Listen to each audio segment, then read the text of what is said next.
Good afternoon. It's 3 o'clock. I'm Joseph Bonanno, live from the 104.5 The Zone Circus Sports at the Mid-Kentucky Downs Studios today. The Tennessee Titans have wrapped up their 2026 training camp after today's joint practice with the Chicago Bears. Wide receiver Wan'Dale Robinson left practice early and was being evaluated for a concussion after taking a shot to the head. They will host the Chicago Bears in the preseason finale at Nissan Stadium on Friday with a 5 o'clock kickoff. In NFL news today, Colts have now officially removed wide receiver Alec Pierce from the physically unable to perform list. The Green Bay Packers reached an agreement on a one-year deal with veteran tight end Jonnu Smith. The Browns are releasing former Tennessee Vols wide receiver Cedric Tillman after spending 2 early 2026 draft picks on wide receivers. And the Seahawks and star defensive lineman Leonard Williams agreed to terms on a 3-year, $90 million extension to keep him in Seattle. For all your foundation repair, waterproofing needs, you need to visit USSTan.com. Breaking news at once on your home for the Titans and Vols. This is 104.5 The Zone.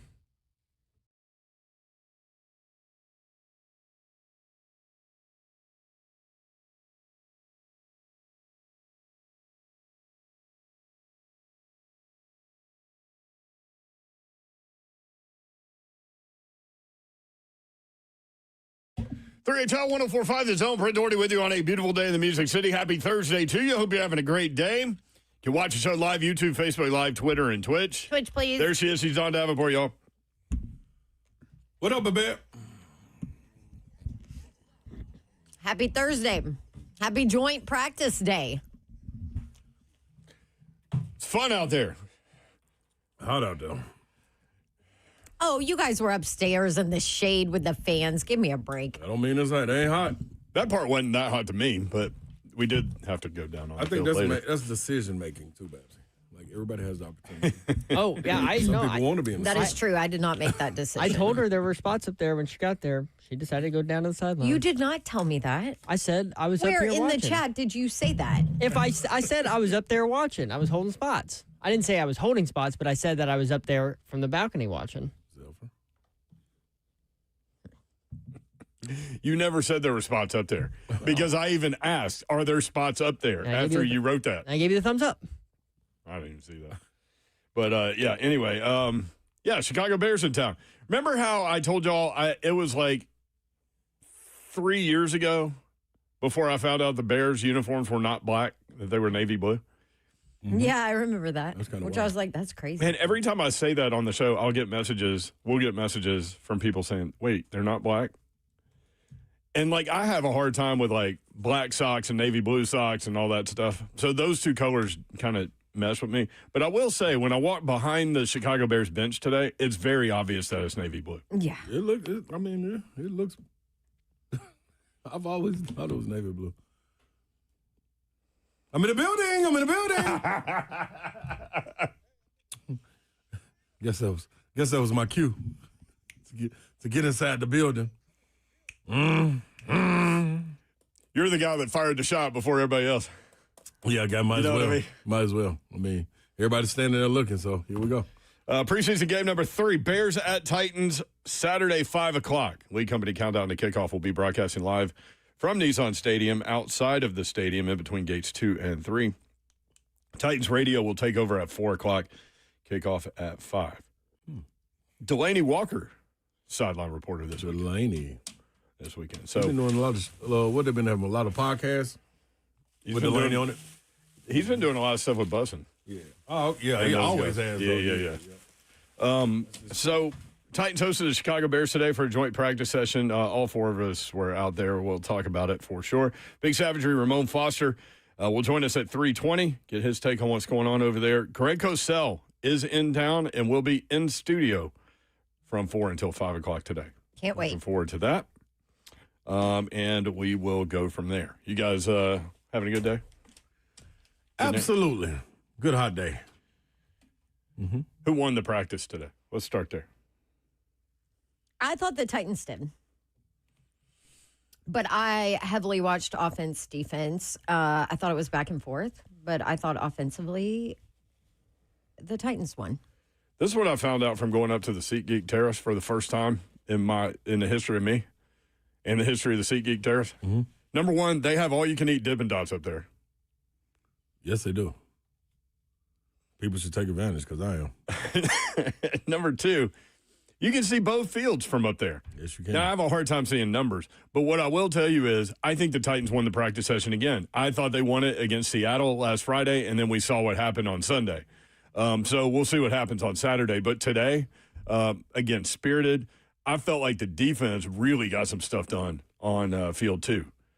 They were really getting after the quarterback, stuffing the run in the backfield. Couple plays here and there for Chicago, you're going to have them with as many reps as you're running, but I felt like the defense certainly won. And then I got there about halfway through. So what I saw from Cam Ward was really, really good stuff. And he hit Carnell Tate on the sideline.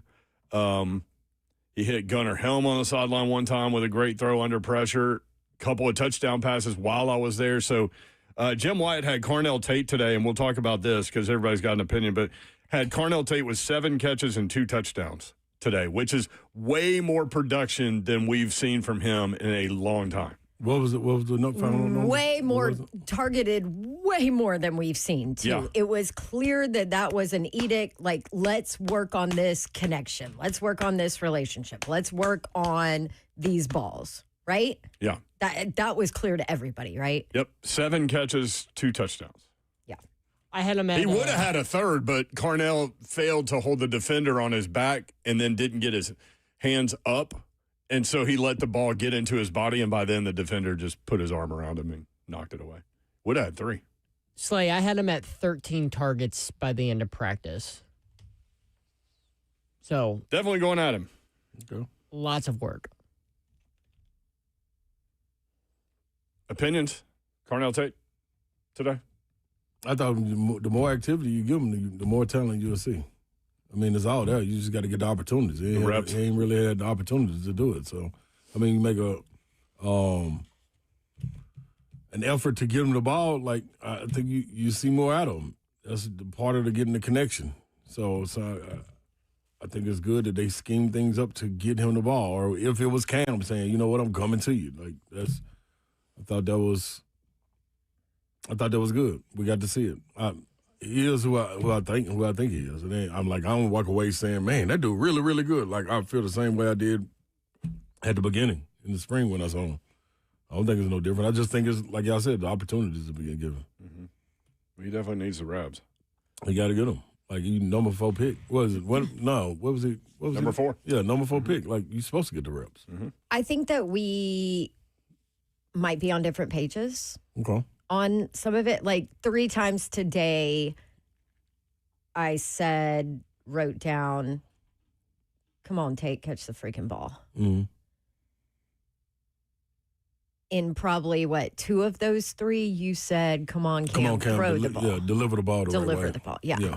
See, I don't know. I looked at, there was one, it was a dart, middle of the end zone, touchdown. But it freaking hit his chest. Mm-hmm. I thought he could, and I know there were guys on him. He was covered up on all of these, but 2 of them hit his hands. 1 of them hit him in the chest. Yeah, I'm like, you got to haul that in. The one towards the end of 11-on-11, far side of the end zone, and then right after that, DK caught the same exact ball.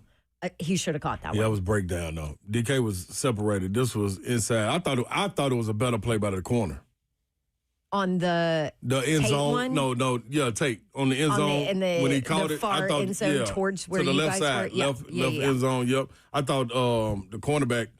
That was one of those. You know how they tell the cornerback follow all the way through for the catch, like rake their hands. That was one of them. Like just a great time. I thought it was great timing on that one. Then the DK one, I thought that was the breakdown. That's when Cam scrambled. Put that together, Cam and scrambled. And yesterday you were in shambles. Yeah. I thought he scrambled into that, and DK came across, and he placed it where it was only DK that could get it. Yeah, You know what I mean? Running away from the defense. Yeah. So I thought that was. But also, I thought Tate should have hauled that one in, though. Yes, it was good defense, but that's one of them. I think he. But I think it's the same thing on the other side of it too. When he cut one on the out where that was really a pick. Yes. By the cornerback that he undercut it, he took that from the cornerback. So I mean, it's 50-50 balls. You know what I mean? You just got to go win them. You ain't gonna win every one of them either, though. You know what I'm saying? That one in the end zone, I felt like he cradled his arms rather than high pointing the ball where Cam threw it, and that's why he got broken up. It was a good play by the corner because he hit Tate's arms as the ball got there and jarred it loose. But I feel like Tate, and he'll get this as he learns and as he grows to be an NFL wide receiver, needs to get his arms up and high point that ball over the corner because he jumped way over him. He was way above him. I thought he was inside. The corner was inside from him. The left side of the end zone. I honestly seen a whole different play there. And I missed that one. Because the play I saw, Cam had to run up. Cam is throwing the ball, Slay.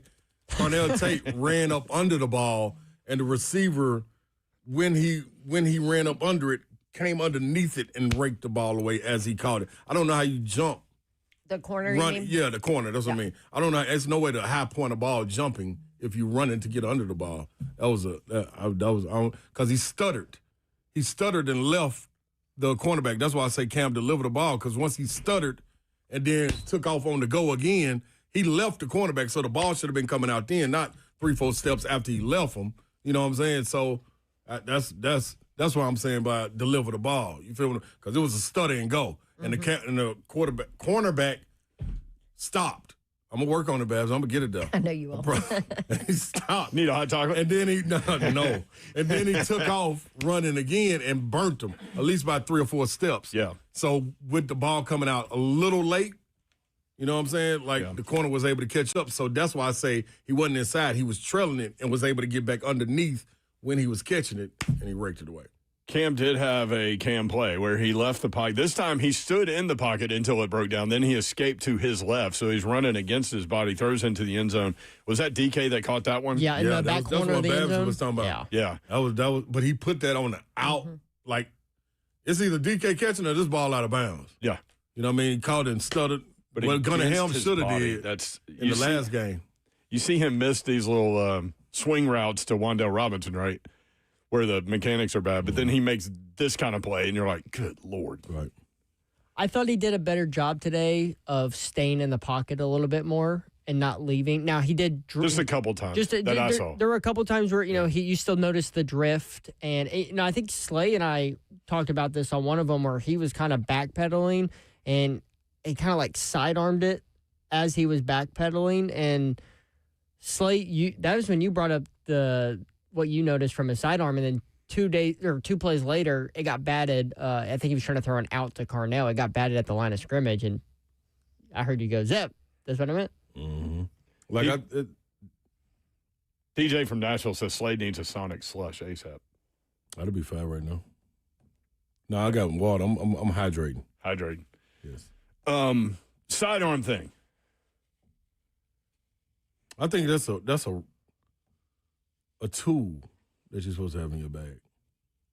That's not used as much as like if you had a toolbox, it wouldn't be used as much as a hammer. I'm coming out with my sidearm every single time. You know what I'm saying? I mean, but that's how he's played. So that is. Okay, so so I'm finna change something. Let's clear it all up. What grade would you give Cam today? Again, I just saw the last I didn't half. see the red zone early on. My bad. I gave him a B. I gave him a B+, but that's just because I thought he got better as practice went on. Yeah, I give him. I thought he started off a little poor, which he admitted, and ended really strong. Actually, the whole team kind of said that. C+. If he do his name and everything right, he can get to a B-. Spell his name right on the test and turn it in. Do it before the time. I give him to a B+, B-. I mean, There was some feistiness out there. There was one elevated situation, which it was bunk. We'll talk about a little later. Brian Daboll screaming some things. That's Bolsiano. That's Bolsiano. Well, he was right. He walked by us after practice, and he's like, "What's up, y'all?" I said, "That's Bolsiano." He goes, "I go, you were right." And he goes, "Y'all could hear me?" We're like, "Yeah, coach." Yeah. Everybody heard you. Everybody, they heard you at Rainbow Key back in the day at everybody Metro agreed Center. with him. Oh, yeah. But we'll talk about that a little bit later. Big Savager, Ramon Foster, coming up next. Stay tuned. 3HL 104.5 The Zone.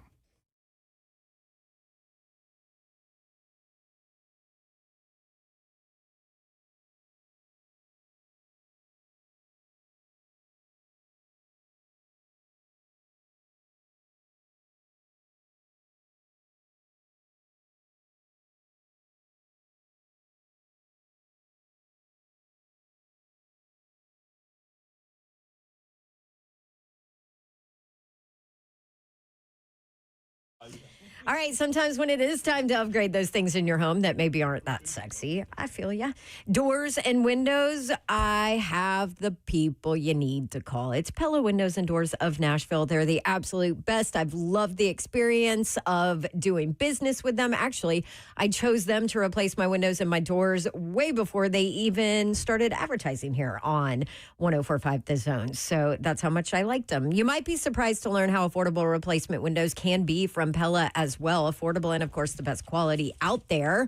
And when I say affordable, they make it even more affordable because they let me give you a Dawn deal every single month. And for the month of August, it is buy 3, get 1 free on windows and not done yet. No payments, no interest for a full year. So you have a full year to pay off your windows and your doors. I love a good deal. You love a good deal. We all love a good deal. And Pella is all about giving you a Dawn deal. All you have to do is schedule your free consultation. You can stop by one of their showrooms, Franklin or Hendersonville. They'll be awesome if you do that. But also, if maybe you don't have time, you want them to come to you, schedule that free consultation online. Get Pellified. Ask for the Dawn deal. Here's your website, PellaNashville.com. A day at the spa, the perfect gift for birthdays, anniversaries, or any occasion. Lavish and luxurious, yet affordable. A grand gesture, yet simple for you. The gift card from A Moment's Peace. Give her the gift she won't buy herself. An escape, a bit of luxury. Something special that shows more than just words. A gift from A Moment's Peace Salon and Day Spa in Cool Springs across I-65 from Galleria Mall. Call 615-224-0770 or go online at amomentspeace.com anytime. What's happening? What's happening, good people? Let me go on and tell you while you're walking into your weekend what you need to be looking for. That is a truck. Yeah, Mid-10 Ford, they got you covered. They're going to take care of you. All you got to do is slide in there and let them know, hey, man, Big Slay told me. And they will look out for you. Go in there and holler at my guys, Trey, Matt. They're going to be right there to help you walk through the process of going to get your truck. And guess what? It's nothing that's going to be pressure, no high pressure, just low pressure approach, no gimmicks, no pushy sales tactics. That's not what they're about. They're about getting the job done and getting you comfortable and understanding exactly what you're getting into. It's a one-stop shop. If you need service, Mid-10 Ford, they got you covered. They are the ones you need to be looking for. When it comes to the right vehicle, they got you covered. Even a body shop, service, financing, sales, they got it, all of that. All you got to do is go to 1319 Foster Avenue. Visit mid10fordtrucks.com.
3HL 1045, The Zone. Brent Doherty, Don Davenport, Ron Slay with you.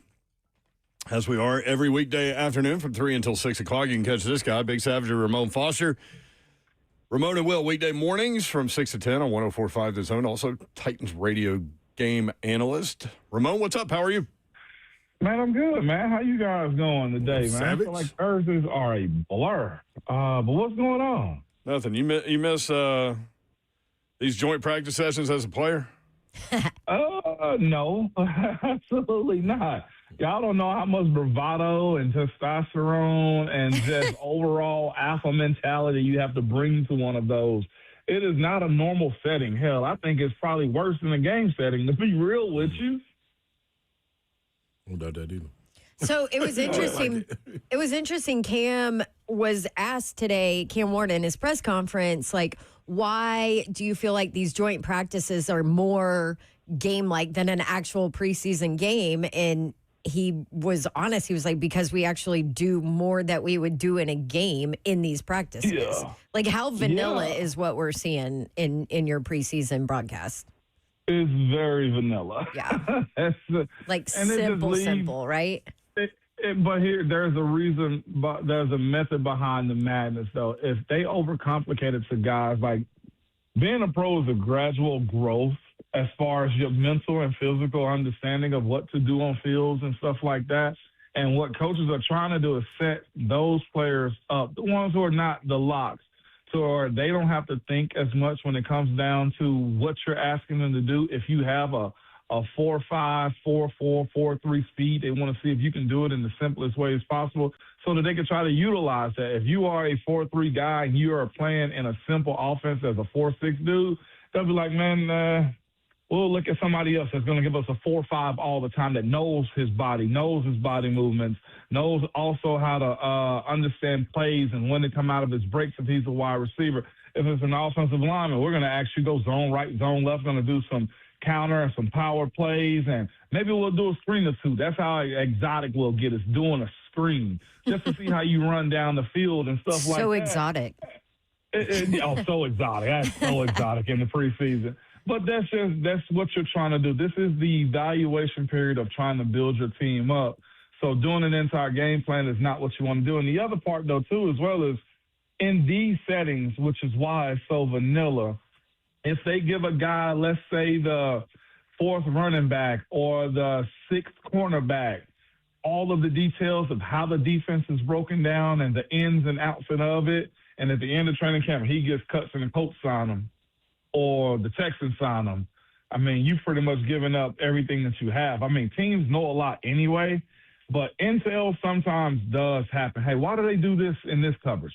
Hey, why are they choosing to run this play against this defense? Like, that also plays into it also. And I know, like, most teams know almost everything that you're going to do, but why you do them is not to be understood until maybe somebody inside of the room or one of your former coaches that was on your previous staff say, hey, every third down and 7, he's going to this play or he's going to this play. We just got to be right 50% of the time as opposed to being right,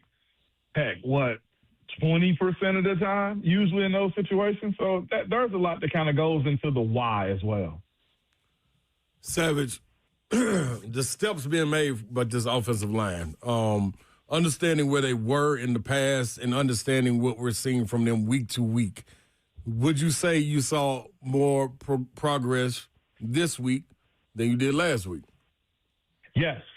Okay. Watching the practice and efficiently how they kind of, it almost feel like they heard the rumblings of like Titans Nation's getting real upset on 145, 104.5 The Zone. And you felt like there was a little bit more giddy up to all the things they were asking them to do this week. And especially today in these practices, I felt like we saw more. There was a little bit more optimism about what this play calling could be and how those guys are going to play as well, Savage.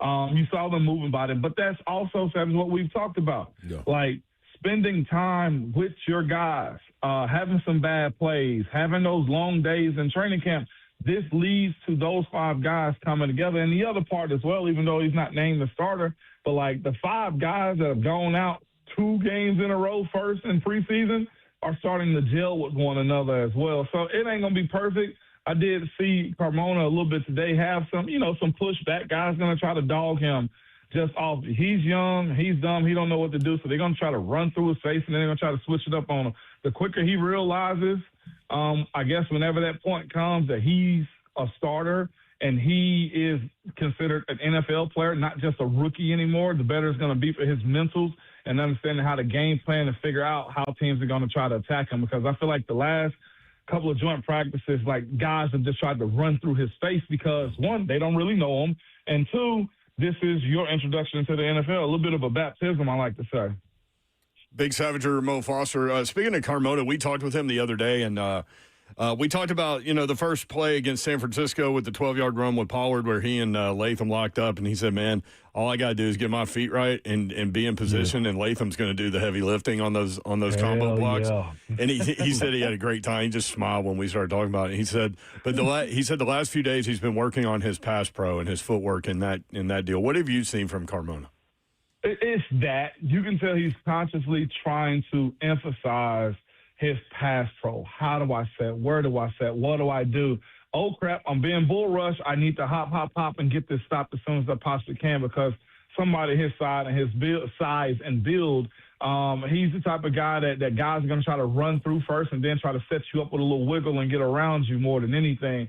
But it's just that seeing the cohesion between he and JC, I think is probably the best thing for him. And not only just that, but also his slotty too, his center, like watching them kind of get settled in. The quicker you do that and the more players you get besides one another, the quicker everybody else is supposed to get better, man. But what I'm loving is what I thought we get from him when I talked to Duke Manyweather. He's got a mean streak, he's got athleticism, and he's got an understanding of this game. And the other part, though, too, we hadn't mentioned it, but he is, I think, a direct recipient of the extra COVID year. He's already 25. He's older than JC.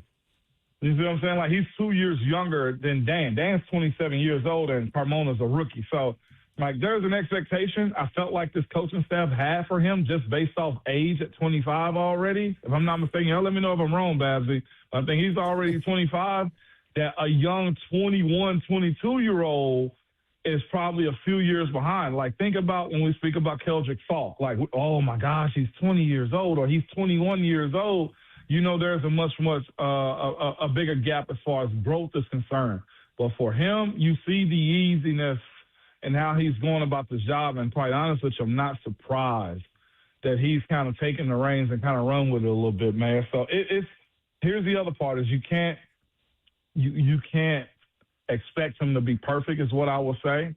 He's going to have some what the crap was that moments, but the quicker that they keep this group together and the more they play next to each other, I think you'll start to see that stuff minimized for him specifically.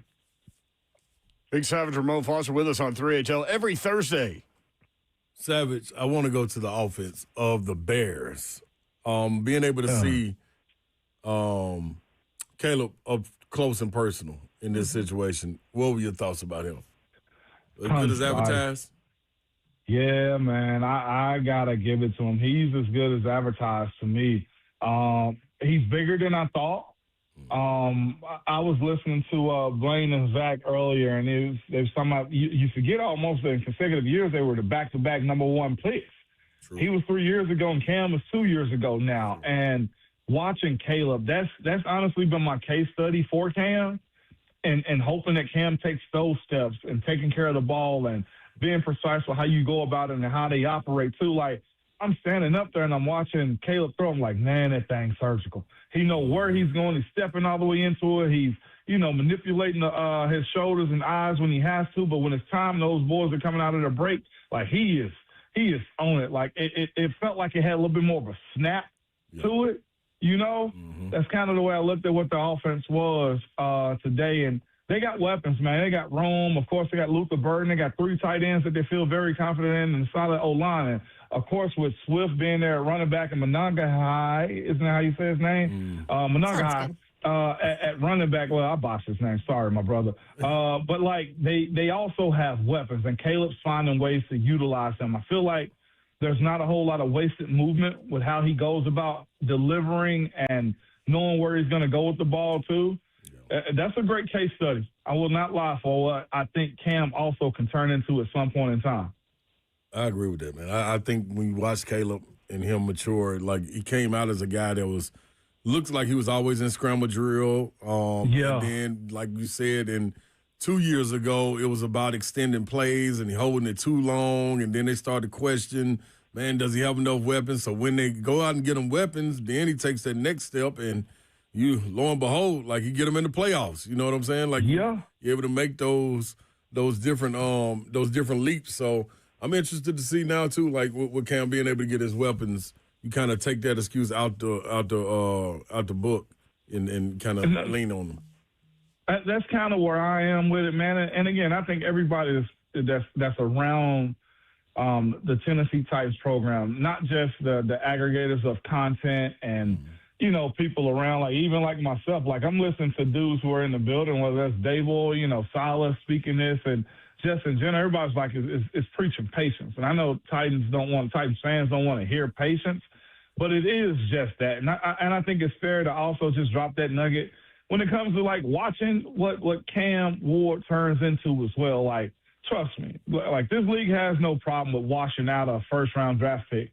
If you got it, they're going to keep it. But if you don't, they're going to go find somebody else. And that's why I would say for the people that absolutely are in love with Cam, and for some of the ones that are not as much pro-Cam, like, watch it in real time. Like, I wasn't the player that I was going into year 4 and year 1.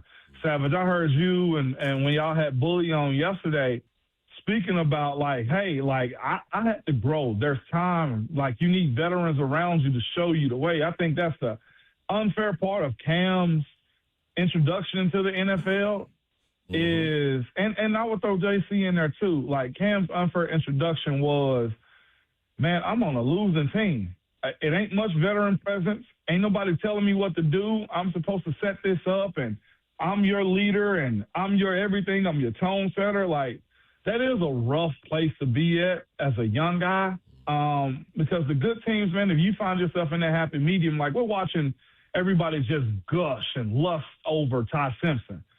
Ty Simpson got Matthew Stafford. He's got a veteran coach, a Super Bowl winning coach.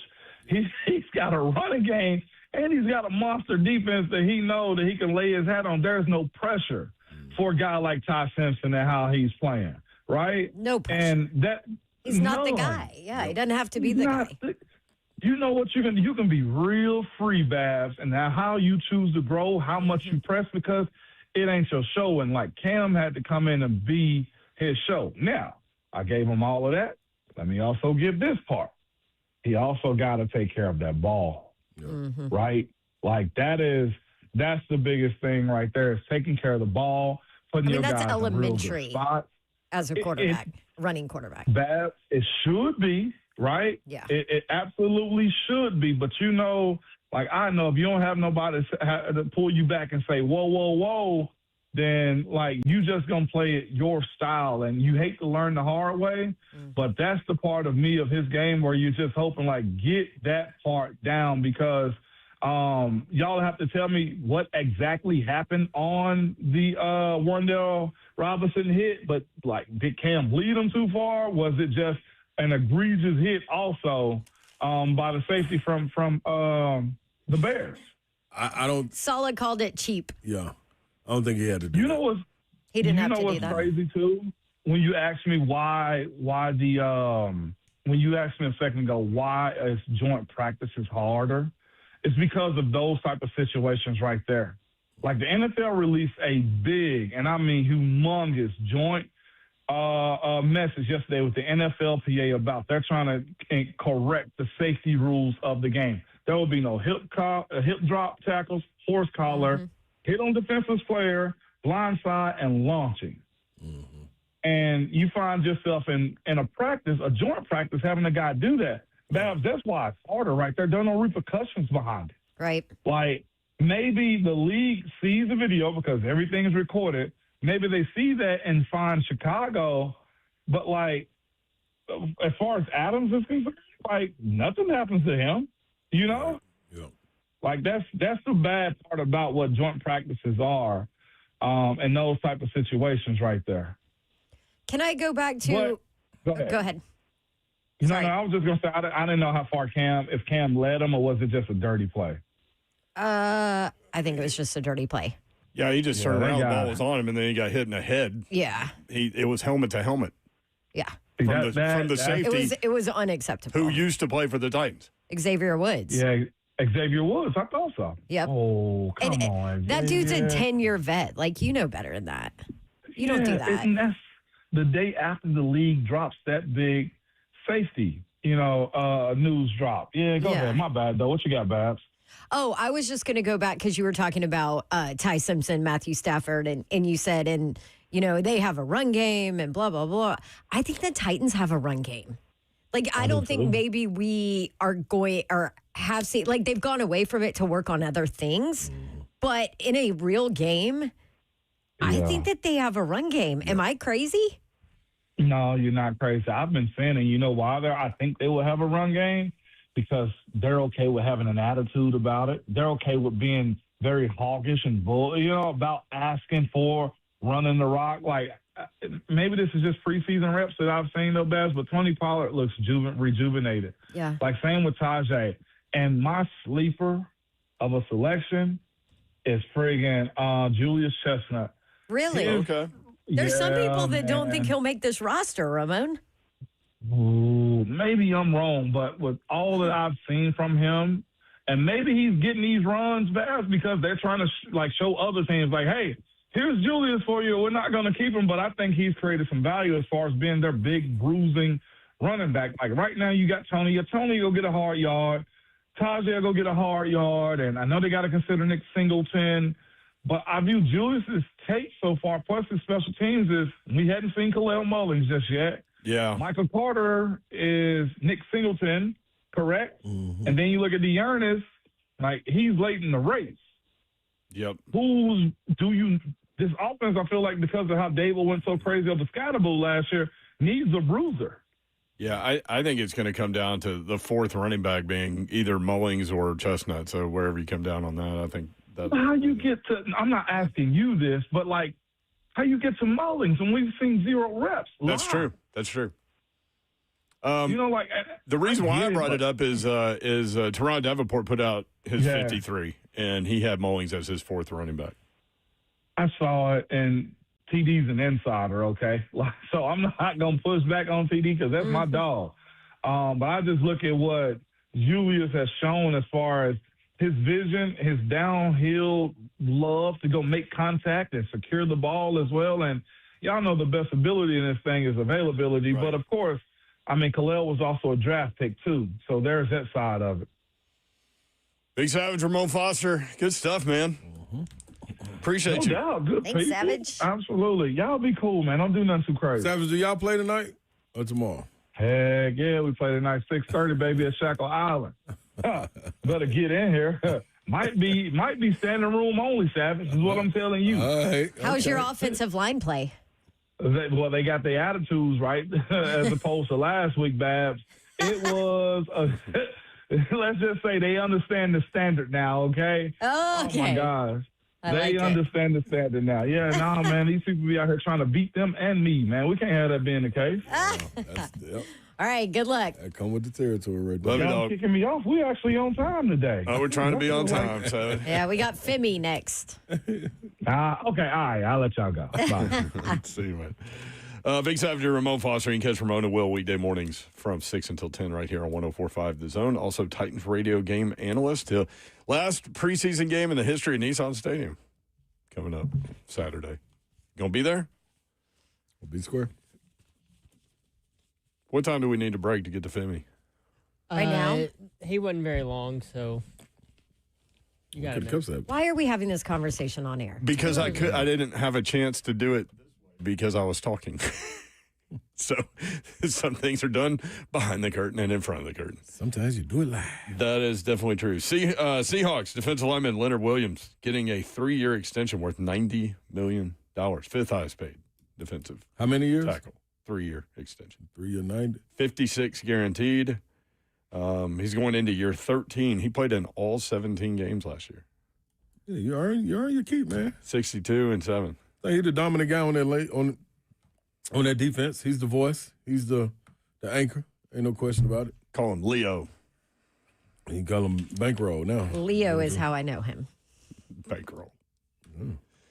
Leo Williams. Big Money Mike, I still remember the jockey that we had on this week. Yes. Packers signed former Titans tight end Jonnu Smith to a 1-year deal. He's 31 years old. I was just going to say, Jonnu's still playing? Still playing. Wow. That's what's up. Where was he, at Atlanta? He was with the Steelers last year. He was with the Steelers. So did him and the big fella. I think he went Dolphins, then Atlanta, then Steelers. Yeah, Steelers. Because he followed Art. Jonnu, He followed Art. that money. That's what happened. He was a Pro Bowler with Miami. Yeah, well, that was a minute ago. But, he caught 38 balls last year, 222 yards, and 2 touchdowns. Wow, man, that is excellent. Way to go get it, dog. Just keep on playing. Hey, man, listen, anybody out there playing, play as long as you can, please. The real world is not fun. You want to be in this. Slay? It ain't. You don't like your real world? Yeah, but working with us every day? But what was he doing when he before? Yeah, that's what I'm talking about. It took a minute to get to this point, man. Getting back into the real world after playing sports. That's a fair point. Man. Yeah. Remember the most nervous he's ever been in his life was trying to back that truck up. Back that thing I up. tried to back it up, backing that thing up in the middle of the street. Man, all them lanes down there in Atlanta ain't nice. Them folks is not nice. Them folks like to lay on their horns and look at you crazy and say words. Not nice. You know, Babsy, you from down there in that area. Yes, I know. It ain't. They ain't nice. Yeah, but they're trying to back up golf carts where she is. It don't matter. They can get words with them, too. You better know what you're doing, man. Shoot, you own it. All right, here's what's going to happen. When we come back, we're going to throw it to ourselves. Time machine. Okay. At practice with Femi Oladejo. That's coming up next, 3HL 104.5 The Zone.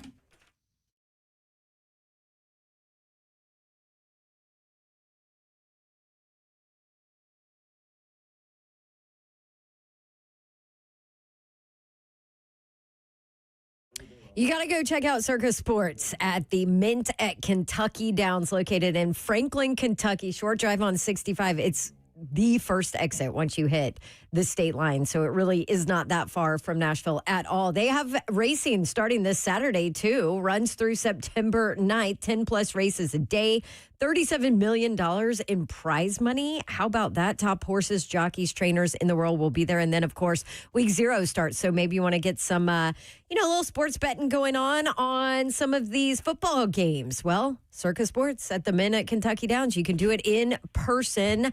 5 standard windows there. They have kiosks available, racing terminals, a betting sheet rack. They put the odds up on a 500 square foot board, and then you've got a 1,200 square foot video board with all the games and all the action that you would want to watch. Seats 200 people. Go check it out. It's awesome. Circus Sports at the Mint at Kentucky Downs. You want info on everything that's going on there? Go to circusports.com. What's happening, good people? This is the opportunity you've been waiting on because you've been looking at the sunroof and it's closing on the stream. That's me. I'm talking about myself. Go to PAI, We Grow Hair. That's right. Get in there and get your attitude right by getting your confidence right, by looking in the mirror and knowing exactly what you're seeing. Your hair is there, stronger than ever. See? That's what I'm talking about. Thank you, Babs. And We Grow Hair, they're delivering incredible results with their advanced FUE hair transplant technique. And mind you, I'm only 4 months out. You really start to see the growth in 6 months. And then you go back 9 to 12, and you get another little look at it and see what's going on. And I promise you, fully loaded. Just wait. You'll see. That's a good thing. You get to see a real example grow before your eyes. Huh. That makes sense? I think it did. If it didn't, don't worry about it. 30 years of experience right there. We Grow Hair. Get in there and understand that you get a consultation. You get a laser session. If you tell them Big Slave sent you, and you get $500 off. 615-376-6010. Go to WeGrowHair.com.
3HL.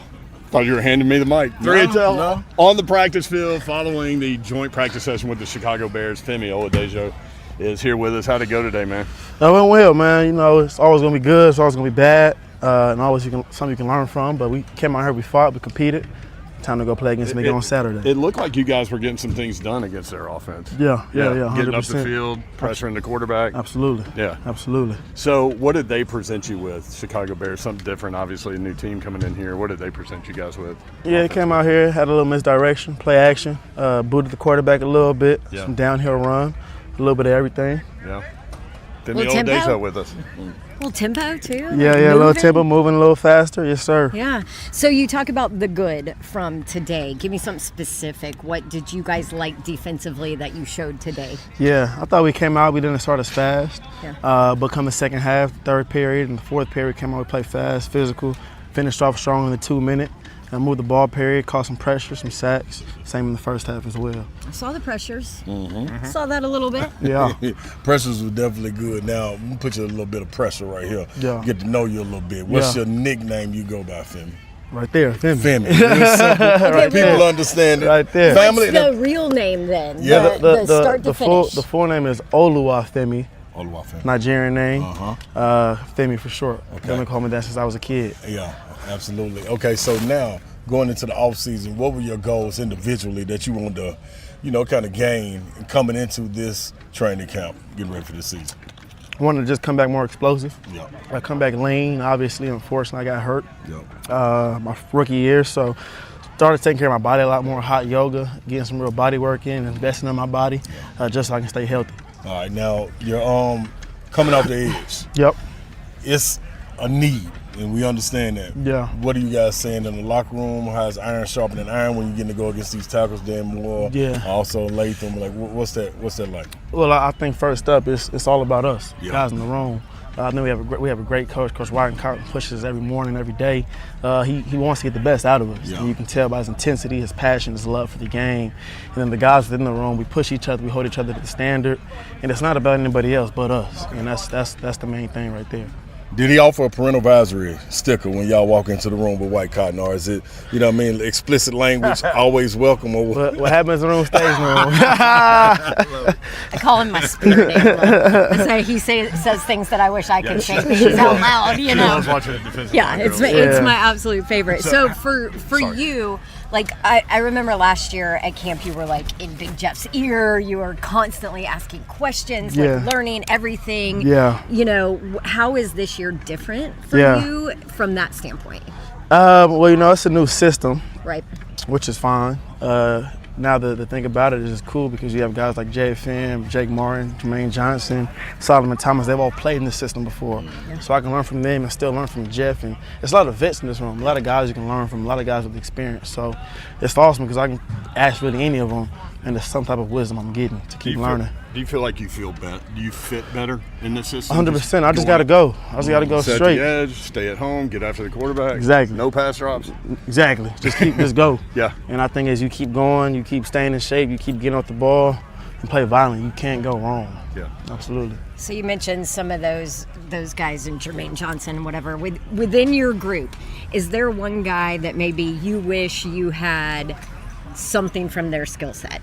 Do you know what I mean? If you had to pick one, what would it I be? think it's something from everybody. Yeah. I don't think it's just one guy. I could take something from each and every guy in the room, I believe. So personally, that'll help me grow in my game. I like that. Is there a guy on offense that's like an agitator? Like we were talking with Carmona, and he was like, Barton's always got to give me a shot after the play, and I appreciate that. I respect it. Yeah. Is there like an agitator guy on offense that kind of searches you out a little bit? No one I can think of. Okay. No one I can think of. He's like, I don't mess around with that. Now the build, going into the third preseason game, you had another joint practice. What's your goals walking into this game? Of course, progression, getting better day by day. Yeah. But individually, if you could point to one thing, what do you want to do coming out of this next Bears exhibition game? I think you hit it on the mark, man. Let's come out here, get better, compete, continue to work on my pass rush, transitioning from my bull rush to working the edge, and just keep working my hands. Can we go back to like when you were younger? I just look at UCLA, like you were inside. Yeah. I'm like, how? Like, did you, switch it right? middle Like, linebacker and to also, you defensive. didn't even switch till your final year there, right? To the Yeah. outside. So, like, did you always know that you would end up there? Like, what was the thought process for you kind of moving through your career? That's a good question. You know, the move, it happened actually in the third game of the season. But it was. That's right. It wasn't even the beginning of the year. Yeah, it was against LSU. So had no work there. Yeah, I didn't work that. Yeah. So now the thing about it was, I didn't know how I was going to end up. Yeah. I knew in high school I kind of played all around. That's kind of how I ended up playing Mike in college, because I didn't have a legit position in college or high school. I just kind of played around. But it all worked out, and we work and we learn it, and it's always something you can grow in. Last one for me, man. This we got a big Nigerian culture here in Nashville. Okay. I think it's the second or third behind Houston and maybe Atlanta. Probably Maryland or Atlanta. Yeah, something you know what I'm like saying. that. So have you been able to tap in? And we got a couple of listeners, man, that Nigerian. I actually didn't know it was a huge Nigerian community. yeah. Honestly, well, Yeah. I mean, I didn't know it was huge. You know, for my wedding, I did Right. cater from a Nigerian spot out here. Right. But outside of that, I didn't know, because my dad lives in Houston. Okay. So I used to Yeah. live in Houston myself, so I know it's huge out there. Well, say no more. If you need a connection, you got one. Okay, for sure. Much love, for sure. Appreciate you. Femi Oladejo, more 3HL. Go back to the station. Y'all take it. Yeah, we'll take it, and then we'll take it to break. And then guess what's coming up next? Greg Cosell in studio next, 3HL 104.5 The Zone.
Good afternoon. It's 4 o'clock. I'm Joseph Bonanno, live from the 104.5 The Zone Circus Sports at the Mid-Kentucky Downs Studios. In Titans news today, they wrapped up their 2026 training camp today with a joint practice against the Chicago Bears. Wide receiver Wan'Dale Robinson did leave practice early as he was getting evaluated for a concussion after getting hit by safety Xavier Woods for Chicago. Titans will host the Bears in the preseason finale at Nissan Stadium on Friday with a 5 p.m. kick. Couple NFL news and notes today. The Colts have officially removed wide receiver Alec Pierce from the PUP list. The Green Bay Packers reached an agreement on a one-year deal with veteran tight end Jonnu Smith. The Browns released former Vols wide receiver Cedric Tillman. And the Seahawks and defensive line Leonard Williams have agreed to terms on a 3-year, $90 million extension. Ferrari Foundation Repair, whatever needs you need to keep. You need to visit USSTN.com. Breaking news at once on your home for the Titans and Vols. This is 104.5 The Zone.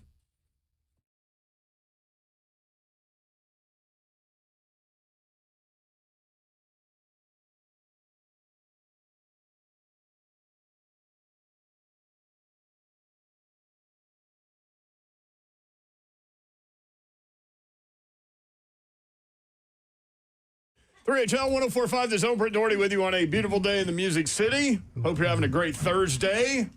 Titans and Bears joint practice session today was feisty. Dawn Davenport was there, and she's here. Hey, I'm in the building. How about that? Let's go. Executive producer of 3HL is Zeph. What up? There are 4 NFL preseason games tonight. Steelers at Bills, Patriots at Browns, 49ers at Raiders, Rams at Chargers. Slay Dog is here. I'm in the building. Ooh, I like that mix.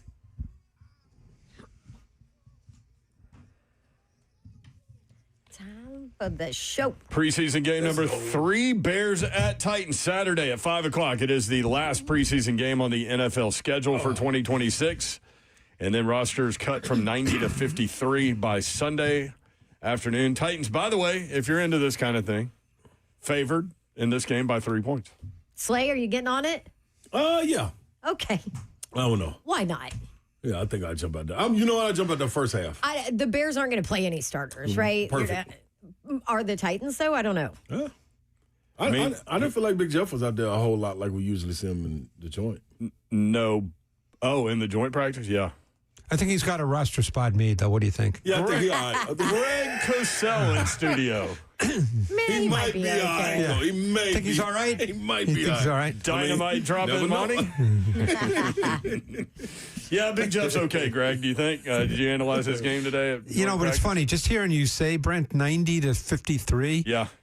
That's a lot of players. And the way teams do it is the head coach and or the GM, they talk to each individual guy. Think about that. You know, that can't be fun. I mean, to have to talk to that's 37 guys you just talked about that are going to get cut.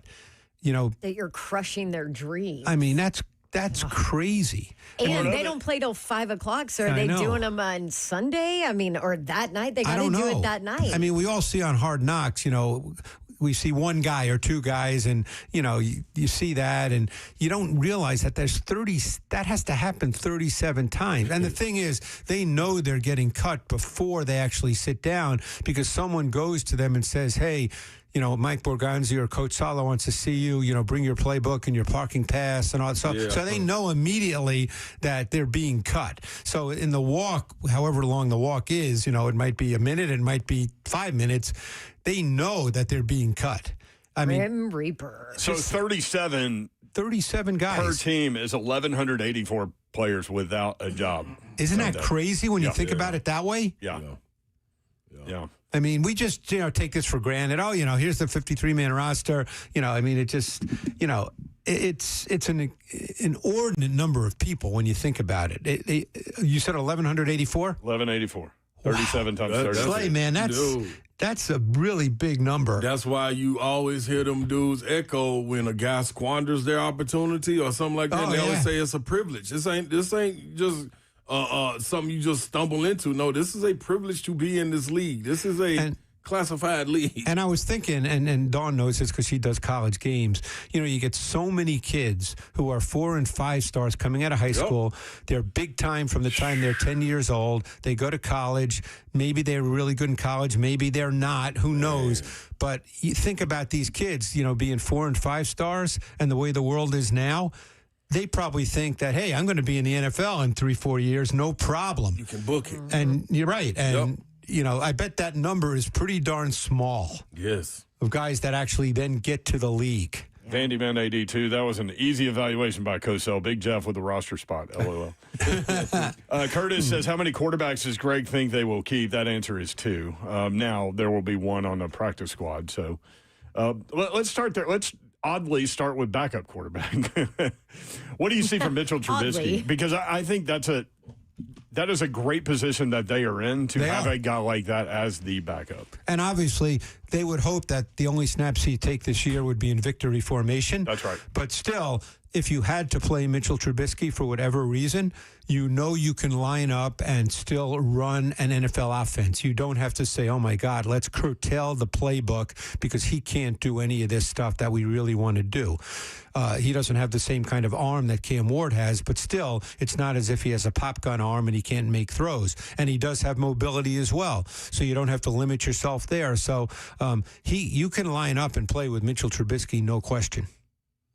Greg Cosell in studio. All right, you were at joint practice today. What is your overall general sense as to what you were? Well, just in general, I thought that it was good work for both teams. I felt that it was a really good, way to see, one team, the Bears, that people probably think has a chance to, even potentially be in the Super Bowl from the NFC, and another team in the Titans that everybody would love to see trending upward, clearly. I don't think anybody thinks they'll be 13-4, but you want to see them clearly trending upward.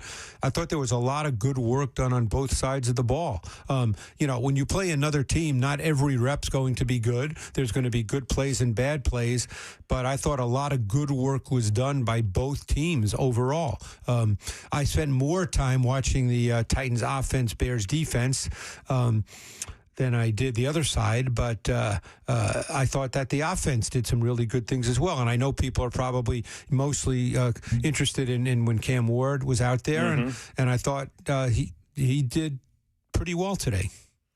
So, okay, we can go back to Cam, but they worked on the Cam Carnell Tate connection a lot today, much more than we have seen maybe in the past joint practices. What was your take on Carnell Tate? Like there were a couple times that I was like, dude, catch the freaking ball, and then Slay's like, well, Cam, put the ball in the right place, Well, it's funny you asked me that, and I think that it's interesting with players, and then you get to individual players, but I spent time talking to a coach from the Bears who I know pretty well, and one of the things we talked about is just how dramatic the change is from college football to the NFL. And I think a lot of people, if it's a big-time college, team and conference like the Big Ten, where Carnell Tate came from, or the SEC, where obviously a lot of players come from, I think there's a perception among fans that, it's kind of like the NFL. It's nothing like the NFL. And if you talk to NFL coaches, they'll tell you that most of these, I don't want to call them kids, young men, have no idea what they're really getting into. Now, it doesn't mean you can't play well as a rookie. I don't want to make it seem like no one can step in and play well. But the projection, the transition is way steeper than people probably think. And the one thing, and I thought Kevin O'Connell this week, the head coach of the Vikings, had a really wonderful answer to a question about his quarterback, Kyler Murray, but it's true for quarterback in every position, and people should go find it on social media, just about training camp and games, because most fans, what they see is they see 40 plays in preseason games of a player. And then they make their judgment. And I'm saying this specifically because obviously I'm sure there's a lot of people listening who think that Cam Ward is, what's wrong with Cam Ward? Well, he's a bust, Cosell. He's a bust. Of course, we know that, yeah. Well, they're not there every day going That's sarcasm, forward. by the way. Yeah. Yes. Anyway. We know, they're not there every day going back to OTAs. And something else we can get into, because I'll sit with you guys for a while if that's cool. Yeah. And we're not going to As long get, as you you can't want. get into all this in 30 seconds. But just what it's like when you're starting over as a quarterback with a brand new coach, a brand new system, learning new terminology, new methodology, learning a brand new way to do things, hearing a totally different voice in your head. So we'll get into more of that. But the initial point I was making was that you asked about Carnell Tate. Look, Carnell Tate, to me, when I did him coming out of Ohio State, I thought he was a really solid receiver who would be a good pro. Did I think he was at the level? And this was not a good receiver draft, by the way, as far as top of the list. Like, There's no receiver in this draft who, in my view, approaches Jeremiah Smith or Cam Coleman. Who will be in next year's draft. Sorry, Dawn. I know. Yeah. I know. It breaks my heart every time we say his name. Yeah. Or damn Eagle. So is Carnell Tate, Justin Jefferson or Jamar Chase? No, but because he was the fourth pick in the draft and the first receiver taken, because every draft is its own entity. You can only draft who's in that draft. You can't say, well, gee, I'd like to draft Justin Jefferson. Well, no, he wasn't in the draft. So it'll probably be a learning curve and a process, and he's relatively refined for a college receiver. But he's still a college receiver. So now he's learning how to play in the NFL, and that will not happen overnight. Yeah. So Zeph had him with 13 targets today. He had 7 catches, 2 touchdowns today. In preseason games, he's had 5 targets and no catches. Right. What's funny about the whole joint practice and the preseason game thing, when I'm talking with my friends who haven't been to a joint practice session, and then all they see is the preseason game, the Titans and the Seahawks, I felt like the Titans won that Friday. The Titans and the Bears today, I feel like the Titans won today. But who knows what we'll see on Saturday. But it's funny because there are only like 1,000 Titans fans out there that actually see what happened on Friday. Yeah, and in this case, that's Thursday. my point is you can't, we live in a world where obviously now somebody is in a sense judging every single play in training camp, and then they're judging every single play in the games, and that it's kind of meaningless. And I'm just being honest; it's kind of pointless. But the joint practice sessions, like Robert Saleh said again today, they mean more than these preseason games, and the amount of he reps. said that to me. I talked with him briefly after practice, and obviously he said it publicly, so I'm not saying anything out of school. Right. But he said that to me. He said he loves these joint practices. They Because you mean can get so ones much more. on ones, Yeah, and you can rotate reps quickly when people aren't brawling with. I mean, look, you're talking about a guy like Fernando Carmona, who as of now a rookie is going to start at right guard. Okay, Right. if they had a regular season game tomorrow, he'd be the right guard. That's right. Now, obviously, he goes against Big Jeff every day in practice, but that's different than going against the ones of another team as he did today. So that's very, very valuable for a player like Carmona. So that's why these joint practices, coaches put a lot more stock in joint practices than they do in games. When we come back, we'll get into Cam Ward. I know a lot of people are freaking out, think he's a bust, all these things. A lot of people love him, all those things. So kind of a divisive situation there. There with is regard no to Cam in Ward. between. It seems to be not. Ass But bust. Coach Mack used to always say, keep your powder dry. Of course, yeah. But we'll talk about what you have seen from him when we come back. 3HL 104.5 The Zone. Greg Cosell in studio.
3 at 1045, the Zone, Britt Doherty, Don Davenport, Ron Slay. Greg Cosell in studio. Catch him on NFL Films. NFL matchup coming up not next week, but the week after. Week after, we're all set. Myself, Sal Pal, Darius Butler. We're ready to rock and roll. Yep. Leading off with Titans Jets, I'm sure, on the breakdown. We're back in black. There's Butler. Yeah, Titans and Jets will probably not be that addressed. will not be in the show. You sure? You should put it in the show, though. It's like the bad versus the worst. It's the best, worst game you Wow. I mean, do they who's like gonna you here? climb Do they out like with you here? The bad versus the worst? well, listen, the Jets are the worst. Yeah. So, Does somebody climb out? It's funny you say that because the Jets actually do not have a bad roster. And we'll see how they do. Obviously they've been bad. As unfortunately the hometown team here has not been very good in the last few years. But the Jets roster, just like the Titans roster, these are not bad rosters if you just look at the rosters. Yep. Unfortunately, you've got to go beyond that. Well, they do play the games. Yeah. That's what I'm told. So Slay said, you're going to figure out who the garbagest team is. Mm-hmm. Is that what you said? Yep. Who wants to remain on the every bottom? season is a new season, guys. That's right. Yep. I mean, look at the Bears who are in town. Go from 5 wins to 11 wins with a first-year head coach. Let me just tell you something that people should understand about Cam Ward and just the development of quarterbacks. It was a year ago that Ben Johnson obviously was the first-year head coach for the Bears. So it was Caleb Williams' second year, but it essentially was his first year because he's starting brand new, just as in a sense this is Cam Ward's first year. So a year ago, and I know this for a fact, that Caleb Williams was having trouble just getting in and out of the huddle in the early part of training camp with a brand new system, brand new terminology, brand new methodology. He was getting to the line of scrimmage literally with a second left on the play clock. And, this stuff takes time. And I know fans don't want to hear that because they want everything to be good right now. And obviously Caleb Williams ended up having a solid season, although he's got some things that need to be cleaned up. But he's obviously had a solid season, and they won a playoff game and then lost a snow game at home to the Rams. So obviously it ended, relatively well, given first-year head coach, second-year quarterback. But this stuff takes time. And there's many reasons for that. We certainly can get into some, but it's not an overnight process. Along those lines, and this goes back to something you said in the first segment too, just talking about learning the new system and a new offense and its new calls and everything is named differently and all of that. How different is this Dable offense compared to what Cam ran last year? It's totally different. Because Brian Callahan had kind of a multiple background, but he came from Cincinnati, which in many ways is an offshoot of the McVay-Shanahan system. This is not the McVay-Shanahan system. Brian Dable's system really goes back more to, and a lot of fans may not be aware of this because this is history, and we can certainly talk about it, but it goes back more to like the Ron Earhart system of foot. There were kind of three systems that then have multiple branches. There was the West Coast offense, which is sort of the McVay, Shanahan. It's hybrids of it, but that's sort of the foundational beginnings. Then there's the Air Coryell, which is different than the West Coast offense. And then there's kind of the Ron Earhart system, which is different than that. This is more like a Ron Earhart system. So he's learning something brand new. Now, obviously there's not 1,000 route concepts, but now the way in which you are taught the concepts and how you practically deal with those concepts is totally different than what he'd been taught before. So he's starting from scratch. And then when you combine that with the fact that there is a lot of work to be done with his lower body mechanics, which definitely needed to be done. We're not going to sugarcoat this. It definitely needed to be done, and he still needs to work on it. It's a continuing process until it becomes muscle memory. And again, that does not happen overnight. But So he's working on a number of things that at this moment in time are going to lead to inconsistency in the execution of both simple things and more difficult things. But you'll also see some really good throws. We saw some really good throws today because he's a really good thrower of the football. But then he's also going to miss some easy ones because his footwork is off, his balance isn't quite right, he's throwing against his body, things like that just have to become muscle memory.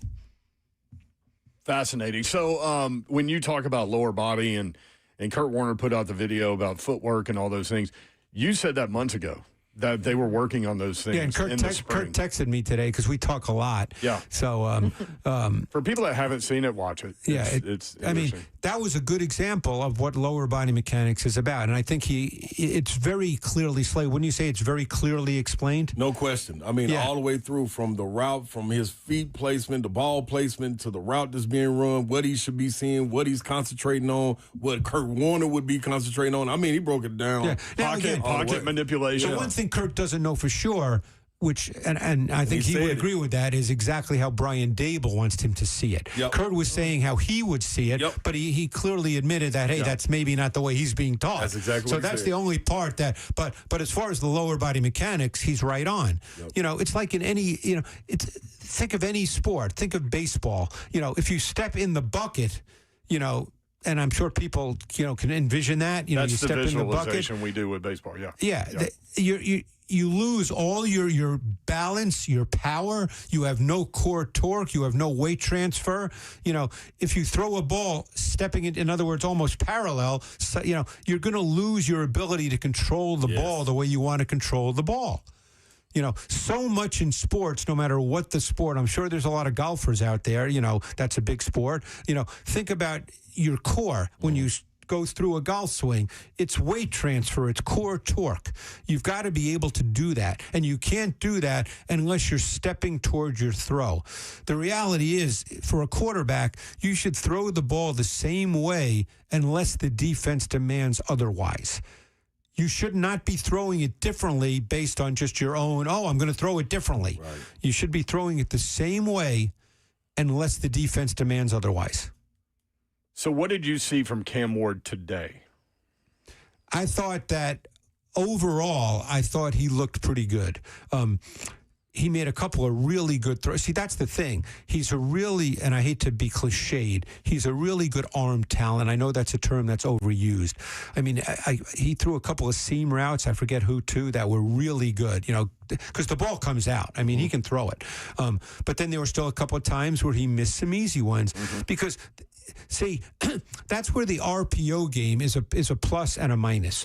Because in the RPO game, so many throws, they happen so fast. So you're throwing the ball with no technique. Now, theoretically, they're not hard throws, but when you're working on your lower body mechanics and your footwork, sometimes that can hurt you because you're throwing it without really any footwork. We saw that in the first preseason game when he missed Wan'Dale Robinson a couple of times on what should be routine RPO type throws where, keep in mind, it doesn't matter whether it should hit, if it hits his hands, people might say, well, the guy's got to catch it. That's not the point. The point is that throw should be absolutely precise. Not, it hit his hand, so he should catch it.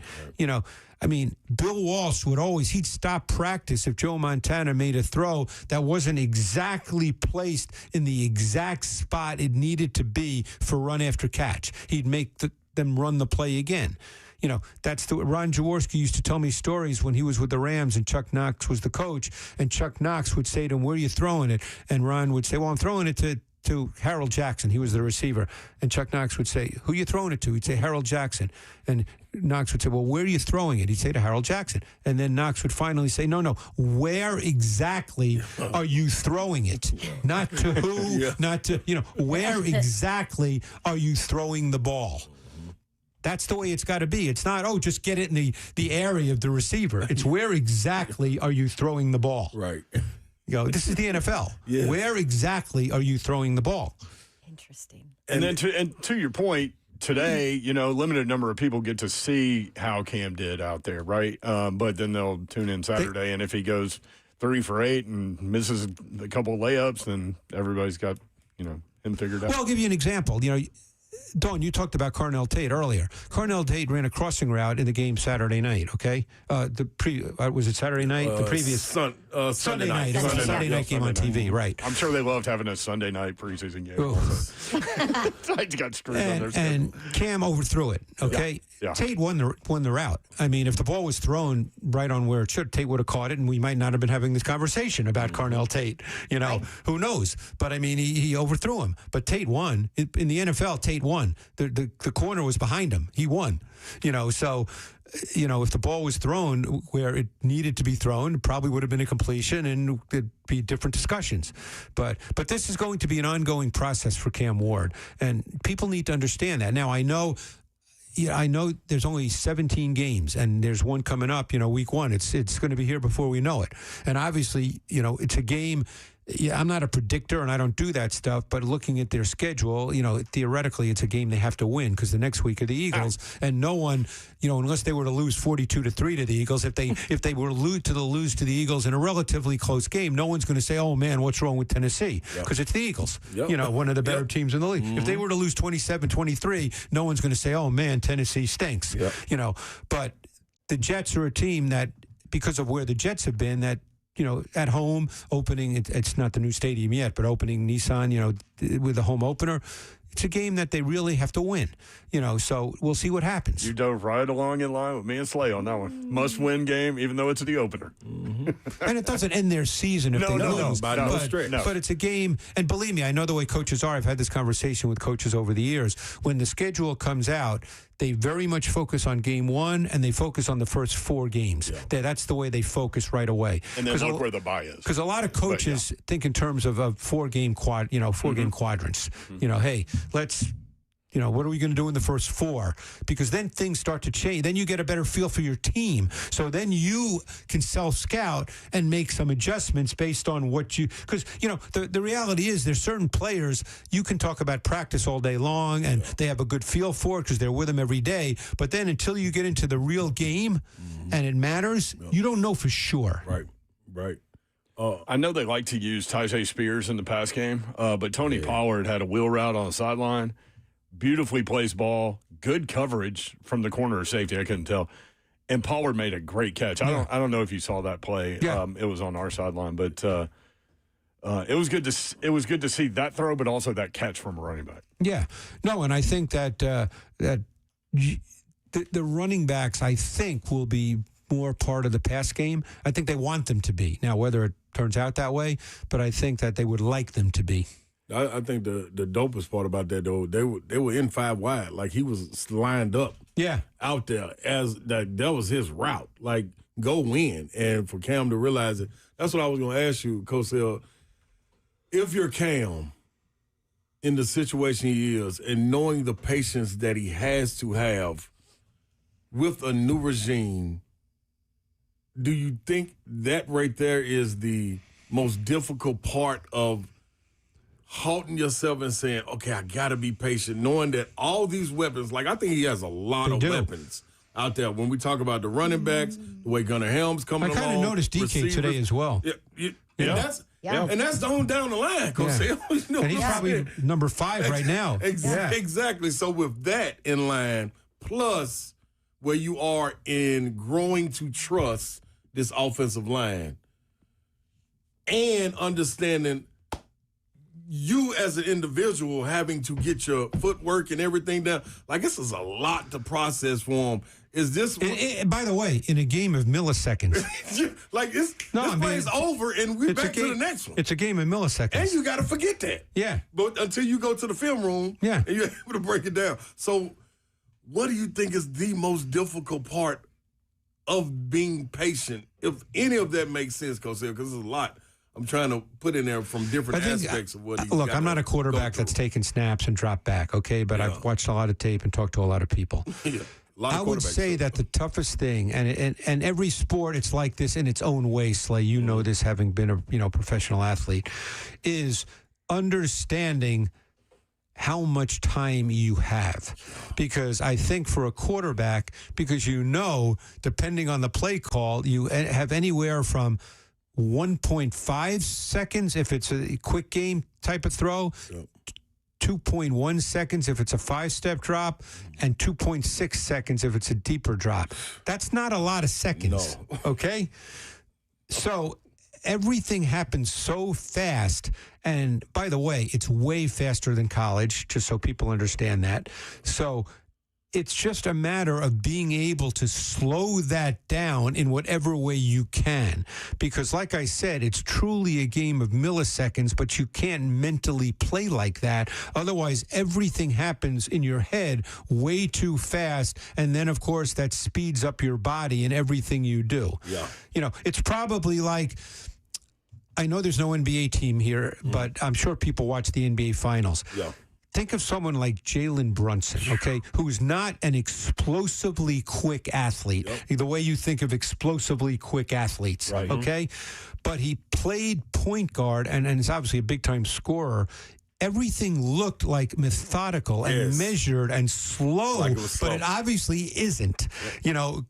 But it just, you know, he's figured out a way, because he's always been like that. He's never been the quickest, most explosive athlete on the court. He's figured out a way to do what he does, playing in a very measured, calculated way. Wouldn't you say that's fair, Slade? Absolutely, no question. Yeah. That's for a quarterback, it's like that. You've got to get to the point where, you know, yes, it's a game of milliseconds, and I know I don't have a lot of time, but I've got to be able to slow it down and function in the right way without, because one of the things I think that Cam did last year and on occasion still does is I think he rushes his reads because it's fast. And, you know, and you nailed it. Now he's learning a whole new system. He's probably thinking about his footwork, and, you know, all this has to just work itself through. To echo that, that's why you always hear people that have been successful in whatever sports realm, they always say, man, the game's just, it's slowed down for me. Yeah. The game is slowed down. And when the game slowed down, you see it, like it's almost like the Matrix. When you think back how Neo was getting all the bullets and the bullets slowed down, and he was like, oh. Right. That's kind of like when you're in those zones. And that's why Babs noticed as a reporter. Like, that's why. That is a great way to put it. That's why there's great athletes in different sports who we never think of as, you know, a Larry Bird, a Chris Mullin, a Wayne Gretzky. They were never the most explosive players in their sport, the way they moved. But the game looked slow to them. You know, it just looked like it, you know what I'm talking about. I know exactly what you're talking about. Yeah, he even talked about last week, and so did the coach, that Cam felt sped up. Yeah, so far. Because everything is new. I know fans probably don't think like this, but this is in a sense his rookie season all over again. Yeah, when he reset. Yep. Let's talk about the defense when we come back. All right. Greg Cosell in studio. More 3HL next on 104.5 The Zone.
3HL 104.5 The Zone. Britt Doherty, Don Davenport, Ron Slay. Greg Cosell in studio. 4 games tonight. Steelers at Bills on NFL Network at 6. Right. Patriots, Browns, Prime Video, 7 o'clock. Deshaun Watson named starter in Cleveland. I did see that. That surprised you at all? Those are things I can't speak to because I'm not there every day. Yeah. Deshaun has not been anywhere near the same quarterback since his Houston days, and he's got the film, and all I can tell you is what the film shows. He's got his own set of issues that make it difficult for him, I think, to be a consistent player. Yeah. But I certainly can't tell you the situation with the team, the teammates, the whole deal. I keep wondering why they don't move on from him, because they certainly will after this year. But, the schedule, they open with 2 road games, so maybe against 2 really difficult defenses.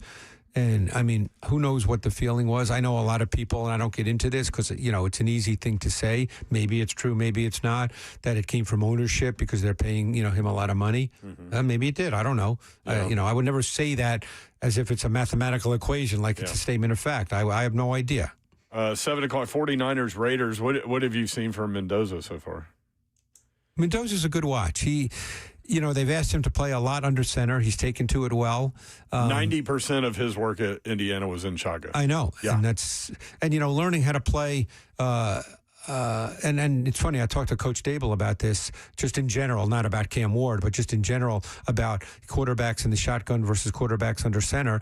And playing under center and turning your back to the defense is a learned trait. If you've never really done it, you've got to learn how to do that because, it's a little scary turning your back to the defense in a game that's so fast. And they've done a lot of that with Mendoza because that's the nature of the offense that Clint Kubiak runs. And I think he's, again, just seeing it in the 2 preseason games that I've watched on tape, he seems to have taken to it pretty well. Night game tonight, Rams at Chargers, 9 o'clock on NFL Network. Looks like Stetson Bennett can play a little bit. Yeah, I didn't watch that tape. You didn't? Yeah. I did watch Simpson the week prior, but I did not watch Stetson Bennett. What did you think about Simpson? I thought they did a great job as a coaching staff really getting him comfortable. Think of the first preseason game when you're playing against second and third unit players on the defense and how they're so revved up to make a play. So what did Sean McVay do? 4 or 5 times on the first 2 possessions, he did misdirection play action boot because he knew that defense was just going to be so fired up to react to the run action. Yeah. And so guys were out of position, and it gave Simpson some, relatively by NFL standards, easy throws, got him comfortable into the game, and therefore, he looked pretty good. Before we go to the defense, anything else on Cam Ward? Yeah, here's the way coaches think. Okay. So who have they played? I mean, obviously they didn't play the last game yet, but they had the joint practice. So who have they played? The Niners, the Seahawks, and the Bears. Here's the way coaches think. Cam was now exposed in joint practices to 3 totally different styles of defense. That can only help him as he continues to grow and mature. Raheem Morris's defense is different from Mike McDonald's defense, is different from Dennis Allen's defense. So he's exposed to 3 totally different tactical styles of defense. That's what you want in the preseason. Because now you can sit with him in meetings and go over it and talk it through and have him explain what he's seeing and then you talk to him about, hey, here's the way it should have been seen, or, hey, you saw it the right way. But that's the way coaches think. They love the fact that there were 3 totally different tactical styles of defense that he was exposed to in the preseason.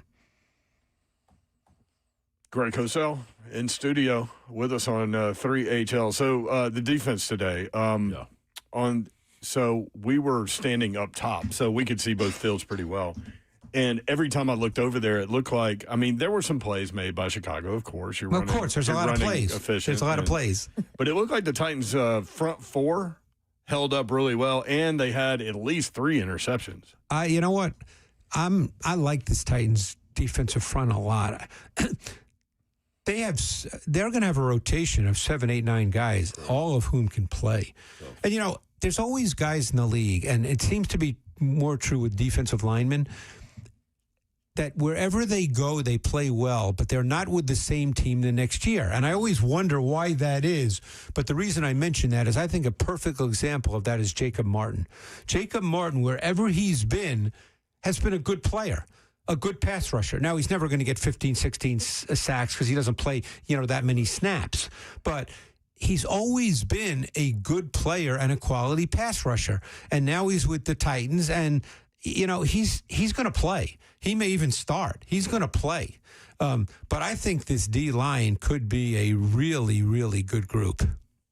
What have been your thoughts thus far on Anthony Hill Jr. and James Williams, the two linebackers? Get a lot of two reps. But I thought Hill played better in the second game. The thing what we have to understand about Hill is he's a very good athlete. He's prototypical. He's got size, he's got athleticism, he's got play speed, he's got range. So the number one thing for me with Hill is just his instincts. And that's an overused word, but he's a see it and go guy. And see it and go guys in the NFL often can be exploited at times by the offense. Right. So it's just a matter of how is he seeing it. When he sees it right, man, does he look good just because he's such a good-looking athlete. And he's, you can use him as a blitzer. He did that in college. I think you'll see that in with the Titans. But I thought he just looked more comfortable in the second game than he did in the first game. Yeah, Look, he was flashing. Yeah, the reality is, and this is not saying anything out of school, they know it. The tape tells you, Barton did not have the kind of season last year as a free agent that they hoped. So they drafted Hill essentially to replace Barton. Whether that happens week one, we don't know the answer to that. Williams is an interesting guy because he's still, don't forget, he was really a safety in college. Right. They made the transition last year, didn't play hardly at all, obviously, played some late in the season. Getting meaningful snaps in the preseason games. In an ideal world, they would like Hill to be that guy, not Williams. Williams is a good special teamer. He's going to be on the team. But I think they would like their 4-2-5 nickel to be Hill and Gray. That is so speedy. Now, whether that happens week one, we don't know that. Right. Gray in this scheme is going to be a really good player because this is a scheme that's built on the 4 down linemen and the linebackers flowing. Gray has a great feel for navigating the box. Yeah. That's his game. Yeah. He's a high-level volume tackler. He's really good in the run game. So we had Bully on. You know what I was going on. Yep. We had Bully on yesterday, Keith Bullock. Yeah. And we had a little breakdown of what was going on in the busted plays with the secondary. You're talking about the touchdown to Arroyo? Yep. Arroyo, and then it was one. I thought it was one. The long run up the middle. The long run up the middle. Yep. But could you touch on because of? Well, I remember the touchdown to Arroyo. Okay, let's talk about the touchdown to Arroyo. Became a problem because of the motion across the formation. So what happened I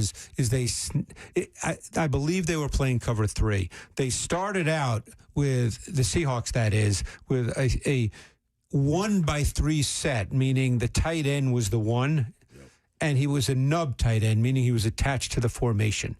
So in an initial 1-by-3 set, in cover 3, the corner is the defender, the third defender, to that side, right, to the nub side where the tight end is. But then they motioned across the formation, and they snapped the ball when the motion tight end was right behind the nub tight end. Mm-hmm.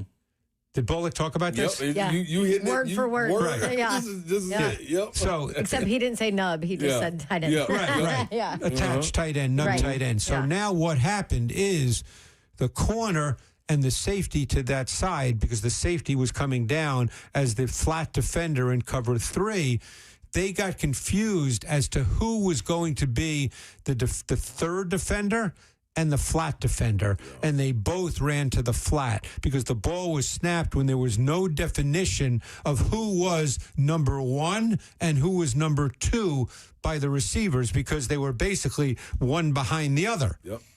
So they both ran to the flat. So that's a lack of communication Yes. from those guys to I not say, believe it hey, was- this is mine. Hey, It was this is- Winston and I'm trying to remember what the Alontae corner Taylor. was. And Taylor. Yeah. They've got to communicate that. But, again, the offense, not that they're game planning, they're running their play, but a team could see that and, attempt to do that and say, okay, we have to make them communicate. That's why, it's funny. I'm not saying a team should bust. Of course not. And that will be addressed clearly, and it probably has been. But that's why teams do certain things on offense. When I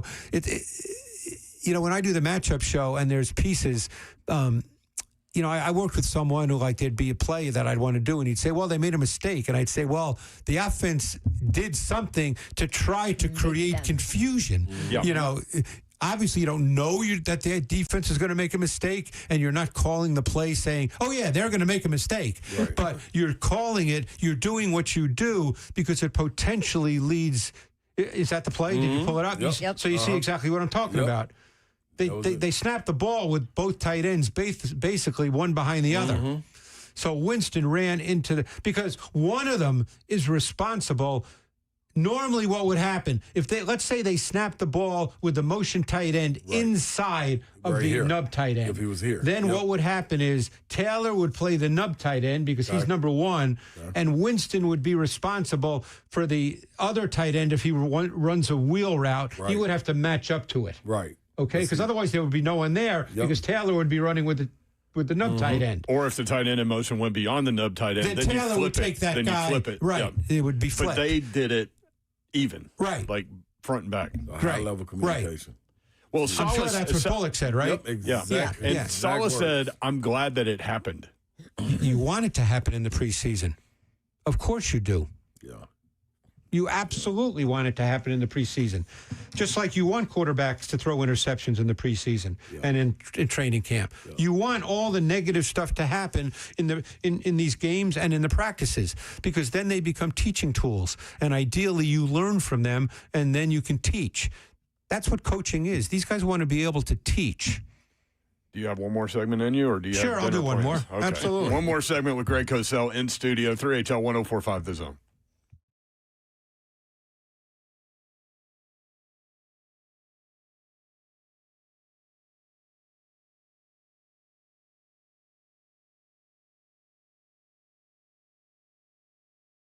I want to tell you about my friends at Brentwood Jewelry. The Amamali family relationships are very important to them. You'll experience that. You'll feel that when you go see them. They have an incredible selection, everything you would need jewelry-wise, but it's the relationship. They get to know you.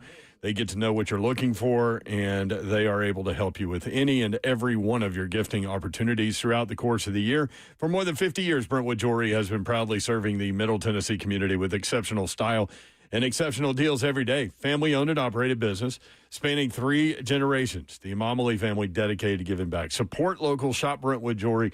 Maybe you're thinking about popping the question. Let Brentwood Jewelry help you take the stress out of selecting the perfect engagement ring. They can help you find a beautiful ring in your ideal budget. Browse their incredible selection of one-of-a-kind rings, or talk with their custom design specialist to create a stunning ring as remarkable as your loved one. If you haven't already heard, Nashville's premier timepiece dealer, Brentwood Jewelry. They've got everything you need. Just check them out. 7012 Church Street in the heart of Brentwood, just off Franklin Road. Exceptional style, exceptional deals every day for more than 50 years. Visit BrentwoodJewelry.com.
Good afternoon. It's 5:02. I'm Joseph Bonanno, live from the 104.5 The Zone Circus Sports at the Mid-Kentucky Downs Studios. The Tennessee Titans wrapped up their 2026 training camp today with a joint practice with the Chicago Bears. Wide receiver Wan'Dale Robinson did leave practice early as he was being evaluated for a concussion after a late hit by Xavier Woods for the Bears. They will host Chicago in the preseason finale at Nissan Stadium on Friday with a 5 p.m. kickoff. In NFL news today, Colts have now officially removed wide receiver Alec Pierce from the physically unable to perform list. The Green Bay Packers have reached an agreement on a one-year deal with veteran tight end Jonnu Smith. The Browns released former Vols wide receiver Cedric Tillman, and the Seahawks and star defensive lineman Leonard Williams agreed to terms on a 3-year, $90 million extension. For your foundation repair, waterproofing needs, you need to visit USSTN.com. Breaking news on once in your home for the Titans and Vols. This is 104.5 The Zone.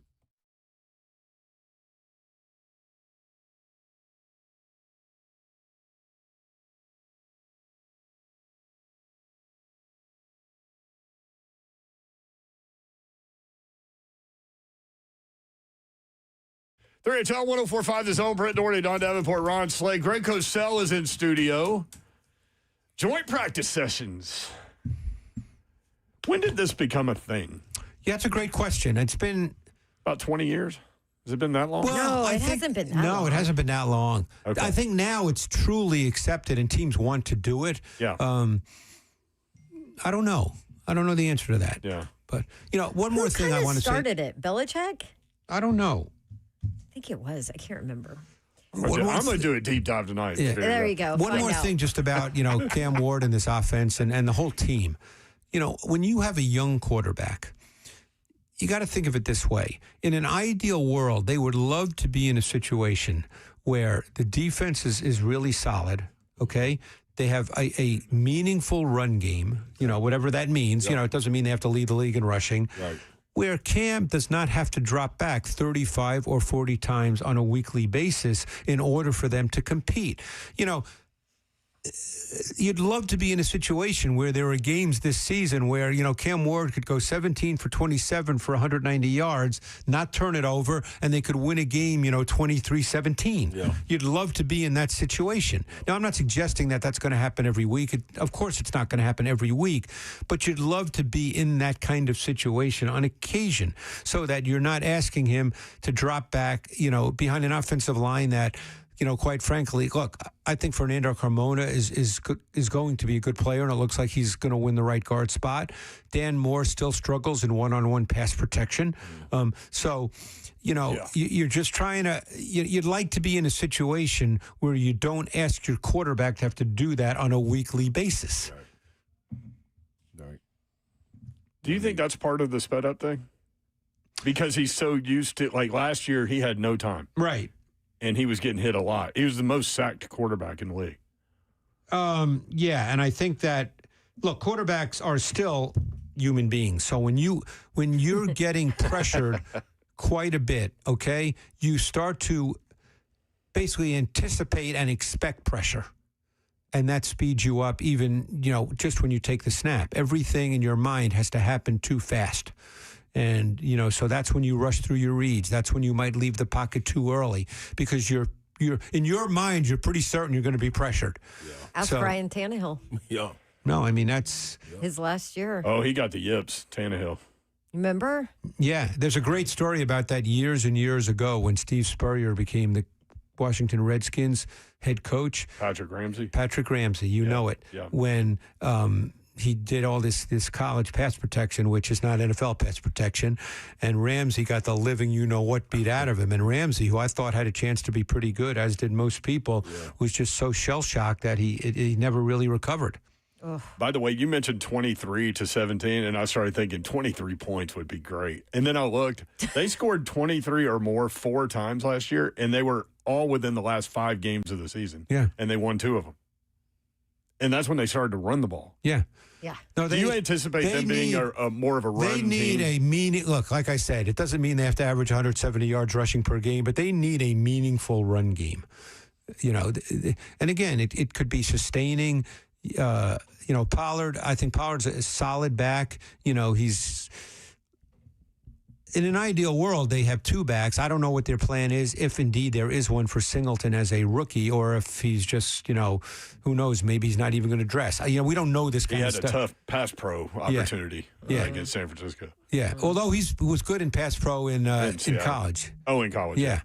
So I don't think that's a weak. Again, it's the NFL, so it's different. But I don't think that's a weakness in his game. Okay. So I don't know because Singleton does have juice. I mean, he's the one back that can take it to the house. So I don't know. These are things we don't know because it's preseason. It's there's a lot of things that week one. When I put the tape on from week one, I'm going to see guys are like, oh, I wasn't even aware that this guy played, and then all of a sudden he's an important player because, we're not there every day in practice when these teams are practicing. So from what you can tell or have seen from the offensive line, I feel like from a run blocking standpoint, I have hope this year. Yeah, my sense is, and again, this is a sense, that Latham has taken a step up. Yeah. And I think he's going to be a very good run blocker. Okay. The question is he a true tackle when it comes to pass pro? Because one issue for him has been range. He doesn't have the ideal range. He was very much like, in my view anyway, some may disagree, the Miami kid, Maui Noah, coming out of Miami this year, who's a top 10 pick, who the Giants are playing at right guard right off the bat. He's not playing right tackle. And, maybe Latham should be a guard. That's, open to question with different coaches. Some did believe that. Some believed he could play tackle. But I think there won't be an issue with his run blocking. I think Carmona is a gritty, competitive guy. That's stylistically who he is. Schlottman will be fine at center. The question is, Skoronski's really good at left guard. They just gave him a ton of money. He's a really good player. Moore he hasn't been what was expected. Now, this front office group that was not the group that signed him. Right. But I believe they're kind of stuck with him for one more year based on his contract. Yep. That'll have to be addressed in the next draft again as they continue to draft. Believe me, because I told someone in the organization today that I've watched about 120 guys who'll be in next year's draft. The first question I got was, what do you think of the tackles that you've seen? That was the first question I was asked. That does not surprise me from anyone. Is it a deep group? I mean, I haven't seen 20 of them, obviously, but I mean, the kid who was at Colorado who transferred to LSU, Jordan Seaton. He was number one coming out of this class. Yeah, he's a really good pass protector. Really? I think he needs work. A lot of college tackles need work in the run game because they spend all their time in a 2-point stance, sort of.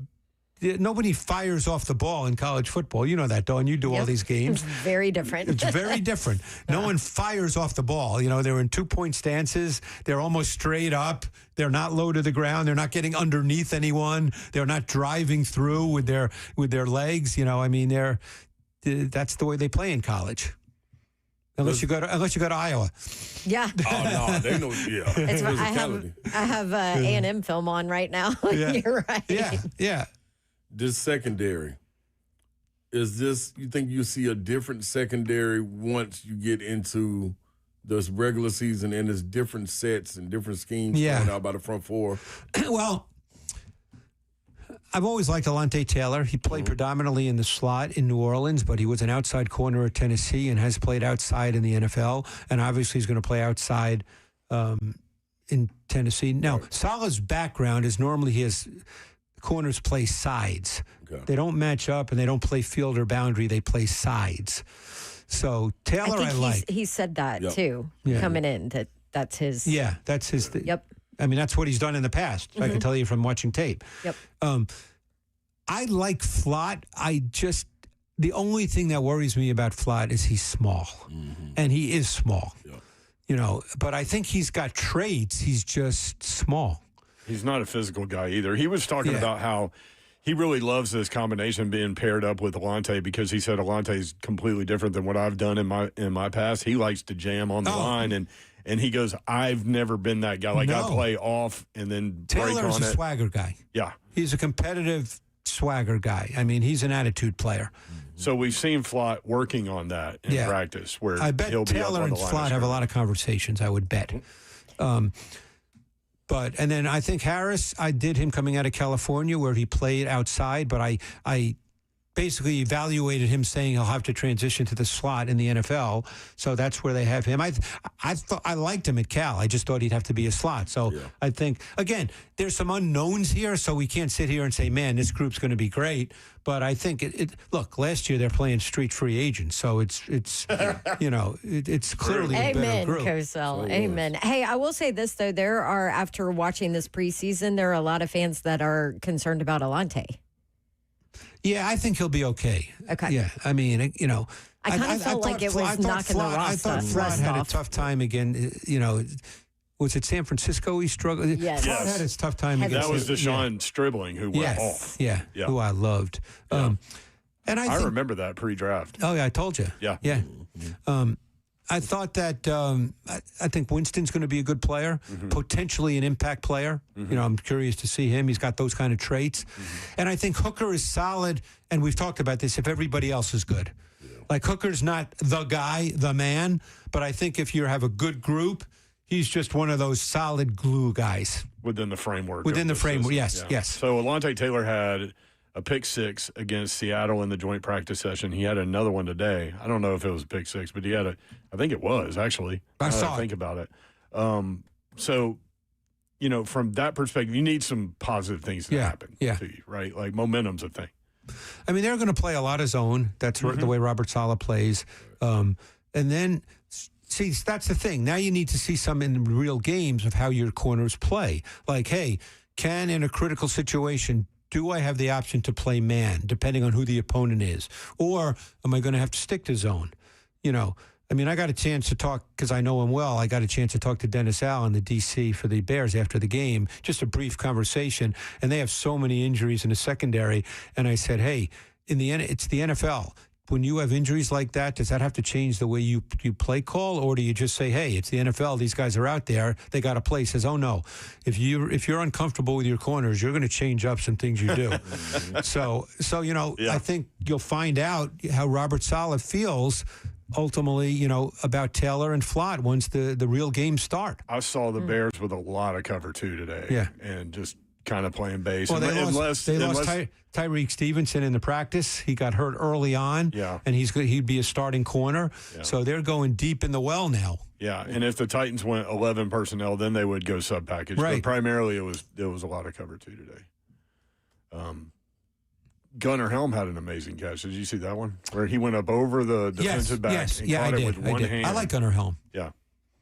I watched the Giants tape because I wanted to really get a Dable feel, so I watched a lot of Jackson Dart, over the last 3 weeks. Daniel Bellinger was a really interesting player in the Dable offense. He lined up all over. He's not a bad receiver. He's not as purely athletic as Helm, but he's not unathletic. He's not just, a second tight end who can't do anything. The way the Giants used him last year in a Brian Dable offense, I had kind of forgotten about that. He lined up all over. He was really an interesting player in that context. So could we see that with Helm, like more of an upgrade even? Yeah. Well, I mean, it gives them, I think, a lot of diversity in a 12 personnel package. Yeah. Very cool. Greg Cosell in Nashville, in studio. Thanks for coming in, man. Yeah, this was fun. I love talking to you guys. I always love seeing your happy face. Well, I don't know. There he is, Greg Cosell. At Greg Cosell on X. The NFL matchup show will start 2 weeks from tomorrow. Yay. Time. Yeah, that's when we shoot the first one. Yeah. 2 weeks from tomorrow. That's when you shoot it. That's when we shoot it, yeah. And it'll be on the NFL properties. Much watch to get you ready for the weekend and the big NFL games, also with NFL films for decades. Greg, thank you. Good to see you, man. Thanks, guys. Really appreciate it. All right, more 3HL coming up. If you want in, 615-737-1045.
3HL 1045 The Zone. Brent Doherty, Don Davenport, Ron Slay.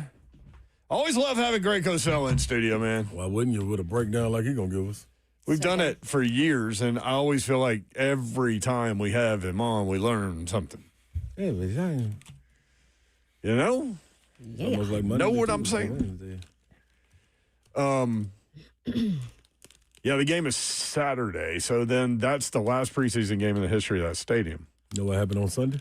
What's happening on Sundays, Lay? Chop, chop, chop. Oh, Lord. Oh. Gotta go, gotta go. 1,184 players Yeah, knock it down. will be cut between now and then. Would you play the starters in this game? Yep. Simple as that. How long? About the same? Minimum of a quarter. You know what? It may go a half for me. But I will say this.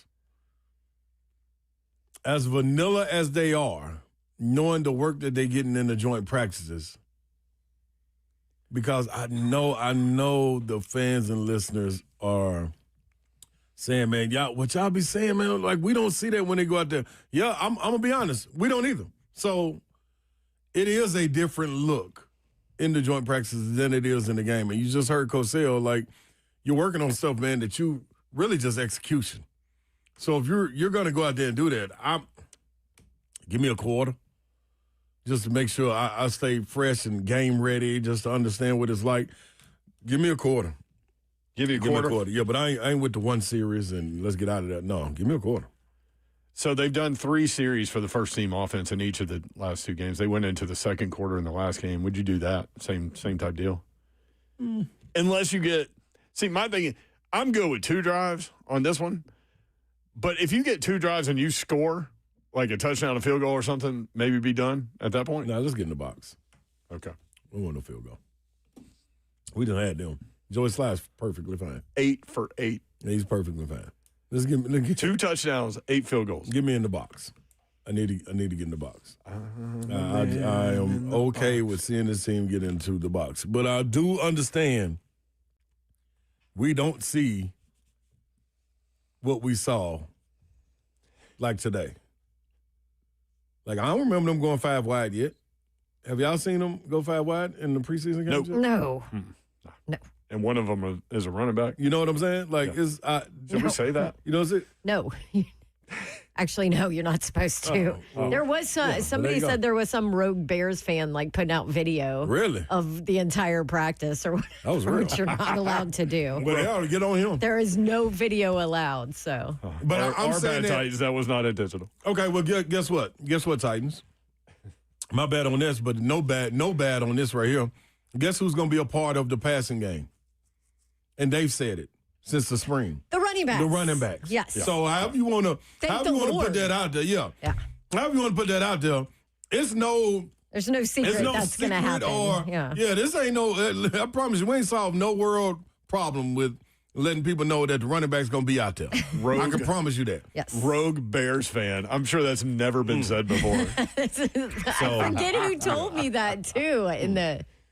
There were a lot of who I was standing next to talking to. There are a lot of Bears fans over there. Remember when they came in here and drank downtown dry? Like literally? Yes. I thought that was It might have been Austin Stanley that I was talking to that said it. Probably because obviously A to Z Sports would love to be able to put video out. I think the Blackhawks were also in town. Really? Both of them? Yes, they were both in town, and it was sense. like a Thursday, Sunday, and so Bears fans came for like an entire week. So. Is that when Jake Locker got annihilated? I don't know. I try to block out the Jake Locker years. I think that's the game. Yeah. I don't know, but there were a lot of Bears By the way, fans I here. watched the Vince documentary last night. I did too. I did too. So we can have a conversation. Interesting. Hang tight on that. Yeah. We'll get right to it. I do want to let people know that it is Titans Ticket Thursday, so Babs Prize Closet will be open at the end of this segment. I'm looking in the closet. Open. What am I giving got a phone away? in the closet. Well, I would be giving away 2 tickets to watch the Titans host the Bears on Sunday. There you go. Last preseason game in that stadium. 615-737-1045. Johnny in White House. Johnny, what's up, man? Hey, good afternoon, guys. I want to throw some big love to Slay, man. I brought some of my buddies to the practice today, and we saw Slay. He took a picture. I saw you, Mayor, for a second. Yep. But Babs, I totally hid from you, and the boys know that. They know that you walked right by me, and I looked at you, and you had that motherly walk, like, oh, she looks. I told nobody walks faster on this planet than Don Davenport. Am I right? I always feel like I can't be wasting time walking. You were moving, and I looked at Slade, and I said, I ain't gonna say nothing to her ever again. Never again will I tell you Auburn stinks. I'm never going to do it again. Yeah. You were on a mission, Yeah. and I looked at them, and I said, no, I will never mess with that lady ever again. Yeah, she terrified you, didn't she, Johnny? Yes, Oh, yes. my gosh. And she's half my size. I'm up there with Slade. But Yes, you no, are. ma'am, I will always be respectful to you from now on. But Slade, I appreciate it, man. They talked about it all afternoon, buddy. I Man, no appreciate you doubt. guys. Titans looked. I thought they looked great today, guys. I did. I mean, we're They did. growing. We're going to get there. But I just wanted to call in and show some love to you guys. I love y'all. Y'all have a great day. It's all a great day because I'm talking to Rod Slade, baby. Let's go. Let's go. Look at that. He was like, Yeah. man. A Johnny and White House call without an Auburn Yeah. sucks. I like He it. was like, I said, what's up to Slay? I said, what's up to you, Mayor? But Babs, I didn't want any part of that. That was dope. I do move quickly. No, you go. That's it. You know why? Because I grew up in airports. Mom was a flight attendant for Delta I know for Buff is 40-something flying years. while she walks. She flies. Like And literally and figuratively. That's how I got it. That's where I got it from. I get it from my mama. Today, National Take the Game Outside Day. I like it. That's what we did when we were Who I kids. do? We Go already- play. we already Go out there. outside. Run around. Get off these technology things. Today is National Just Because Day. Okay. That's stupid. Yeah, I think we're going to do that anyway.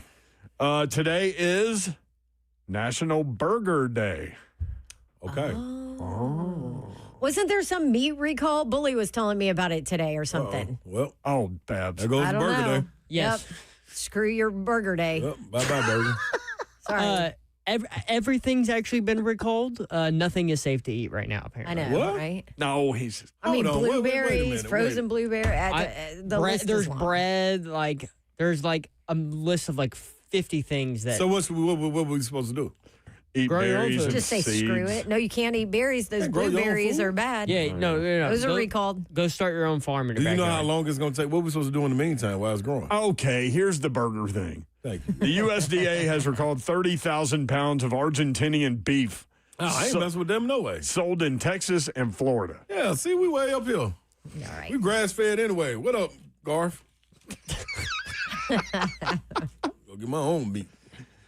Oh, man. You think Gabby's would open for you just for the way home? No. He's tried. That's why he asked there- that. there ain't no need. Now, I know what time to get there. They should give you a key. Yeah, I know what time to get there. They always going to hold it down.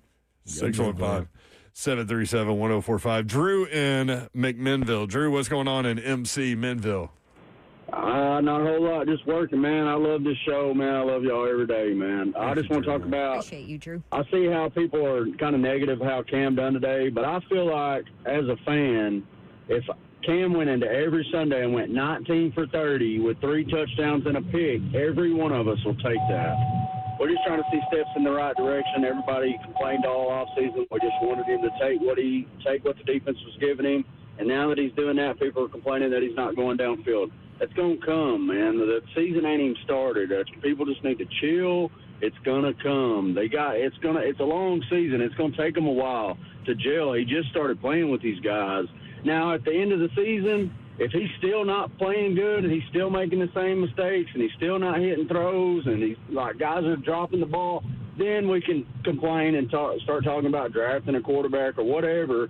But people are just too quick to jump the gun and be like, oh, he's a bust. I got faith in Cam. His mentality separates him from a lot of people. I just feel like people just need to chill, man. Just chill just a little bit. I'm going to hang up, listen to y'all, man. I love y'all. Thank Have you, a Drew. great day. Appreciate you. Yeah, I mean, I think I like it, Drew. his mindset is one of a player that wants to get better every day. Like, we all know that. So, if we felt like from what we know about his personality that he wasn't coachable and things like that, then, yeah, you worry about the footwork and all these things. Like, is it ever going to get better? But with him, he's always going to be working to get better. So I'm just kind of, let's see what happens and see what he can do. It ain't really about us anyway. What the main thing is about is how long do the Titans have patience before we get through it. But I do think it's fair to be concerned about some of the things that we have seen. That's fair. For sure. Also recalled jalapeno peppers and products, iceberg lettuce, eggs. Oh, you none of that. Oh, eggs. Yeah. What are you doing? Wait, eggs and lettuce? I had lettuce. I had iceberg lettuce last night. See? Certain shredded iceberg lettuce sourced from central Mexico. I ain't even from down there no way either. Dude, I have no idea where my crap is from. That's true, from too. From the Great Publix. point. It's a great point. We need to Or ask the Kroger. Publix. Well, if one of us gets listeria or something, then, we'll figure know. it out. What was that? I have some disease. Listeria? Listeria. Like hysteria. It causes it. Salmonella. It does cause hysteria. Listeria does. Can you get rid of 615 737 1045. Ethan and Dixon. Ethan, what you got, man? Hey, guys. Hey, I just wanted to reach out, and I was watching a video about Cam Ward that Kurt Warner was breaking down film on YouTube, and I don't know It's if y'all awesome. seen that. If not, We all have, you yeah. want to go check that out. And so the deal with that, man, that kind of spooks me a little bit. I know Cam is just kind of, he goes out there and makes plays, but at the end of the day, when you take a guy like Cam or Kurt Warner that's been in the league that long and he knows the mechanics, and then you watch that video, that's kind of scary because there's several throws where, I don't know the ins and outs of playing NFL QB, but when Kurt Warner says, man, your feet are supposed to be here and they're here, and you're not lining up with your throwing motion, With that's your a target. bit concerning. Yeah. Considering, Cam is going into his second year, and I know surely there were some coaches last year telling him the same thing, and now he's making the same mistake. So, I will say this, I'll though. hang up and listen. Thank you, Ethan. Thanks, I will say this. Since this video came out, and it's 50 minutes long, but I'll tell you, I watched the entire thing.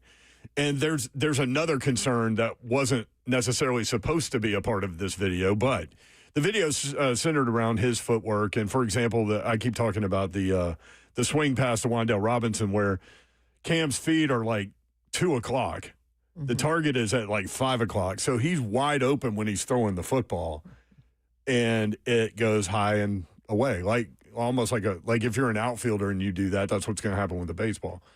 I will say I was watching his footwork today, and I did not notice the bad footwork today. So clearly he's working on all of those things. I feel like it doesn't show up in practices as much as it has in the preseason games.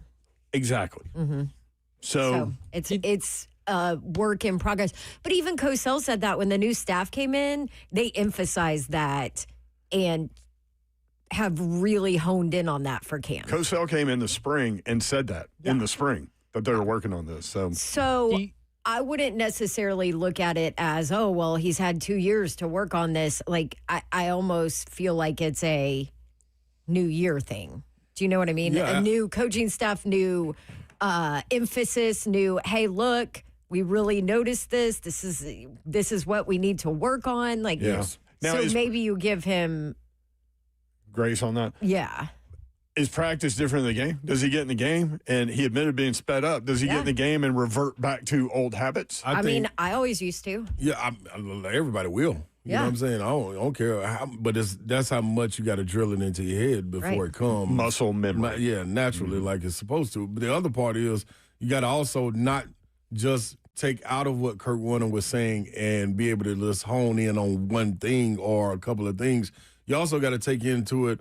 Kurt Warner also said, this young man will get it. He is a great talent. So a lot of this is his, and Cosell said the same thing. His arm talent is sometimes why he does this. So the more and more he's inexperienced at this level. And I think that's one of the key factors.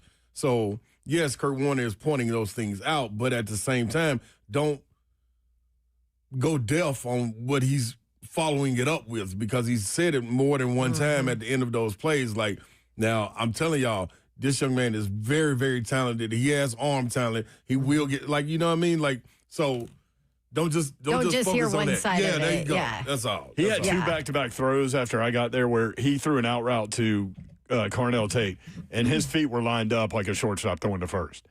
The very next play, he throws a touchdown pass to Carnell Tate, and his feet were on target there too. But again, in the game, it looked different. So we'll see.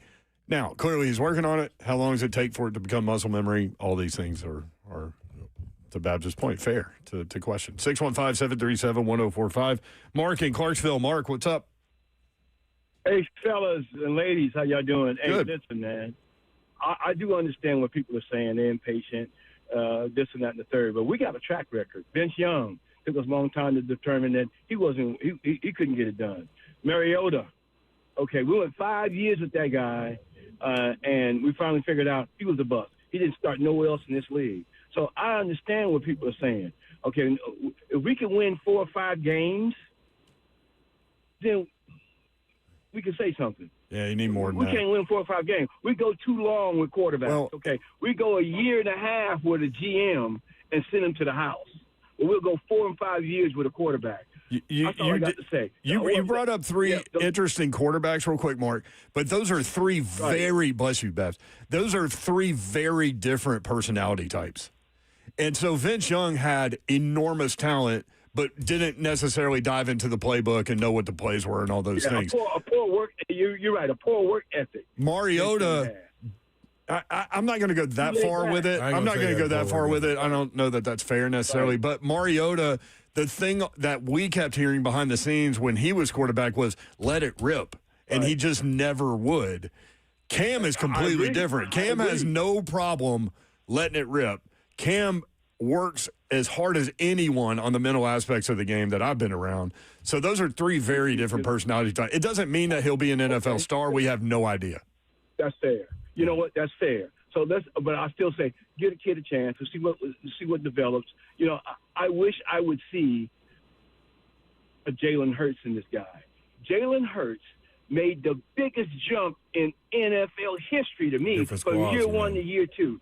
This guy made a huge jump from year one to year two and kept going to year three, year four. I could not believe the jump this guy made from year one to year two.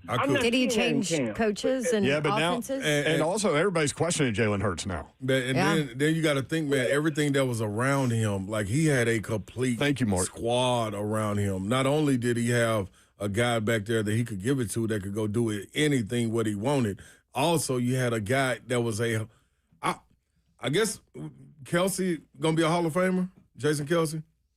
Oh, yeah. So don't forget, that was the guy that was leading that bunch. And that didn't happen just with the center guard triangle. That was from tackle to tackle with that offensive line. And don't forget this part of it either.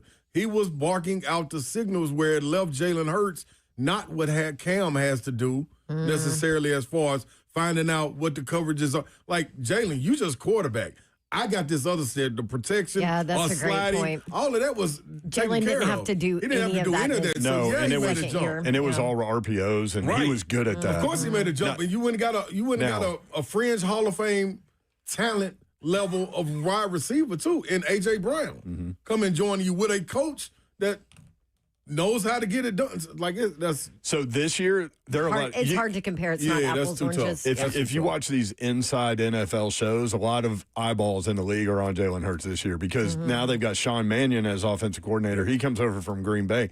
He hasn't been in it that long. His offense is 100% different, like 180-degree different than what he was running last year. So we'll see. They run more longer, like push routes in the middle of the field and things like that, as opposed to all those RPOs. Also, so we'll see. As Kim and Steve Clark in the chat pointed out, we haven't seen Cam in year 2 yet. Did I miss a year? Great point. The other part too. Yes. That's a great point. That is a great point. All right, more 3HL coming up, but first, I'm in the closet. My prize closet. Oh, it's Bab's closet. Get out of my closet. Did you come out of the closet? Yes. I'm here. It's Titans Ticket in the building now. Thursday. We do this every week before home games. 104.5 The Zone gives you a chance to win Titans tickets. 2 to see the Titans host the Bears on Sunday. 615-737-1045. Caller number 5 right now. Tighten up. Here I go, Zelf.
3HL 104.5 The Zone. Football and other F words guys are here, fresh off the Mumbrian trip. Yeah, circling. They circling the studio right now. They're like vultures. Where were you guys?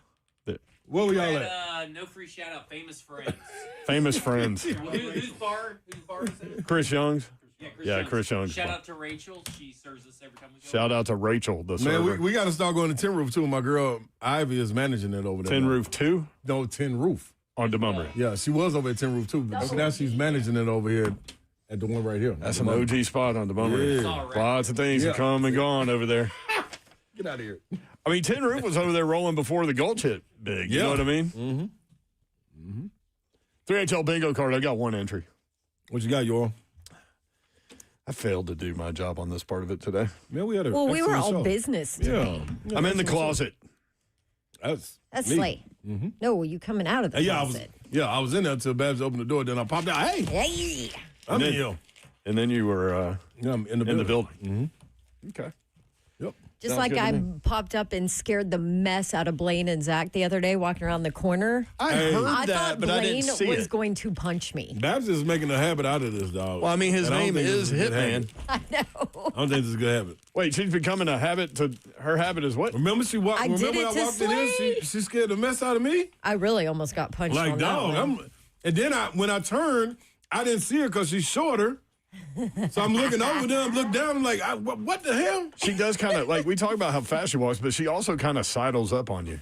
Yeah, You know what we need to do? We need to do the Seinfeld thing. They had the guy sidled up on everybody and they didn't hear him. And then there he is standing there. Give her some Tic Tacs to put in her pocket. So you hear the Tic Tac when she comes? Oh, I thought you meant to put in my mouth so you could smell the Tic Tacs. Oh, bad. Okay. I never saw that one. Also, since we live in the Matrix, what are the odds that tomorrow is National Tic Tac Day? It's got to be, right? Since we just brought it up. I've never No. been a Tic Tac guy. I don't No, really 'cause like you need them too either 'cause many they're of them. too hard. And then they just like, I don't like, what are they I don't like doing? the I don't like their flavors or none of that. Yeah, I ain't with y'all. Tic Tac, y'all need to get y'all game together. Y'all ain't, are they still You're good. around? National Tic Tac Day is on October 10th. That's a Oh, real day? It's actually, but that's not that far away. No, it's 2 Wow. months away. Yeah. Not even. Is that, Zeph, you a Tic Tac guy?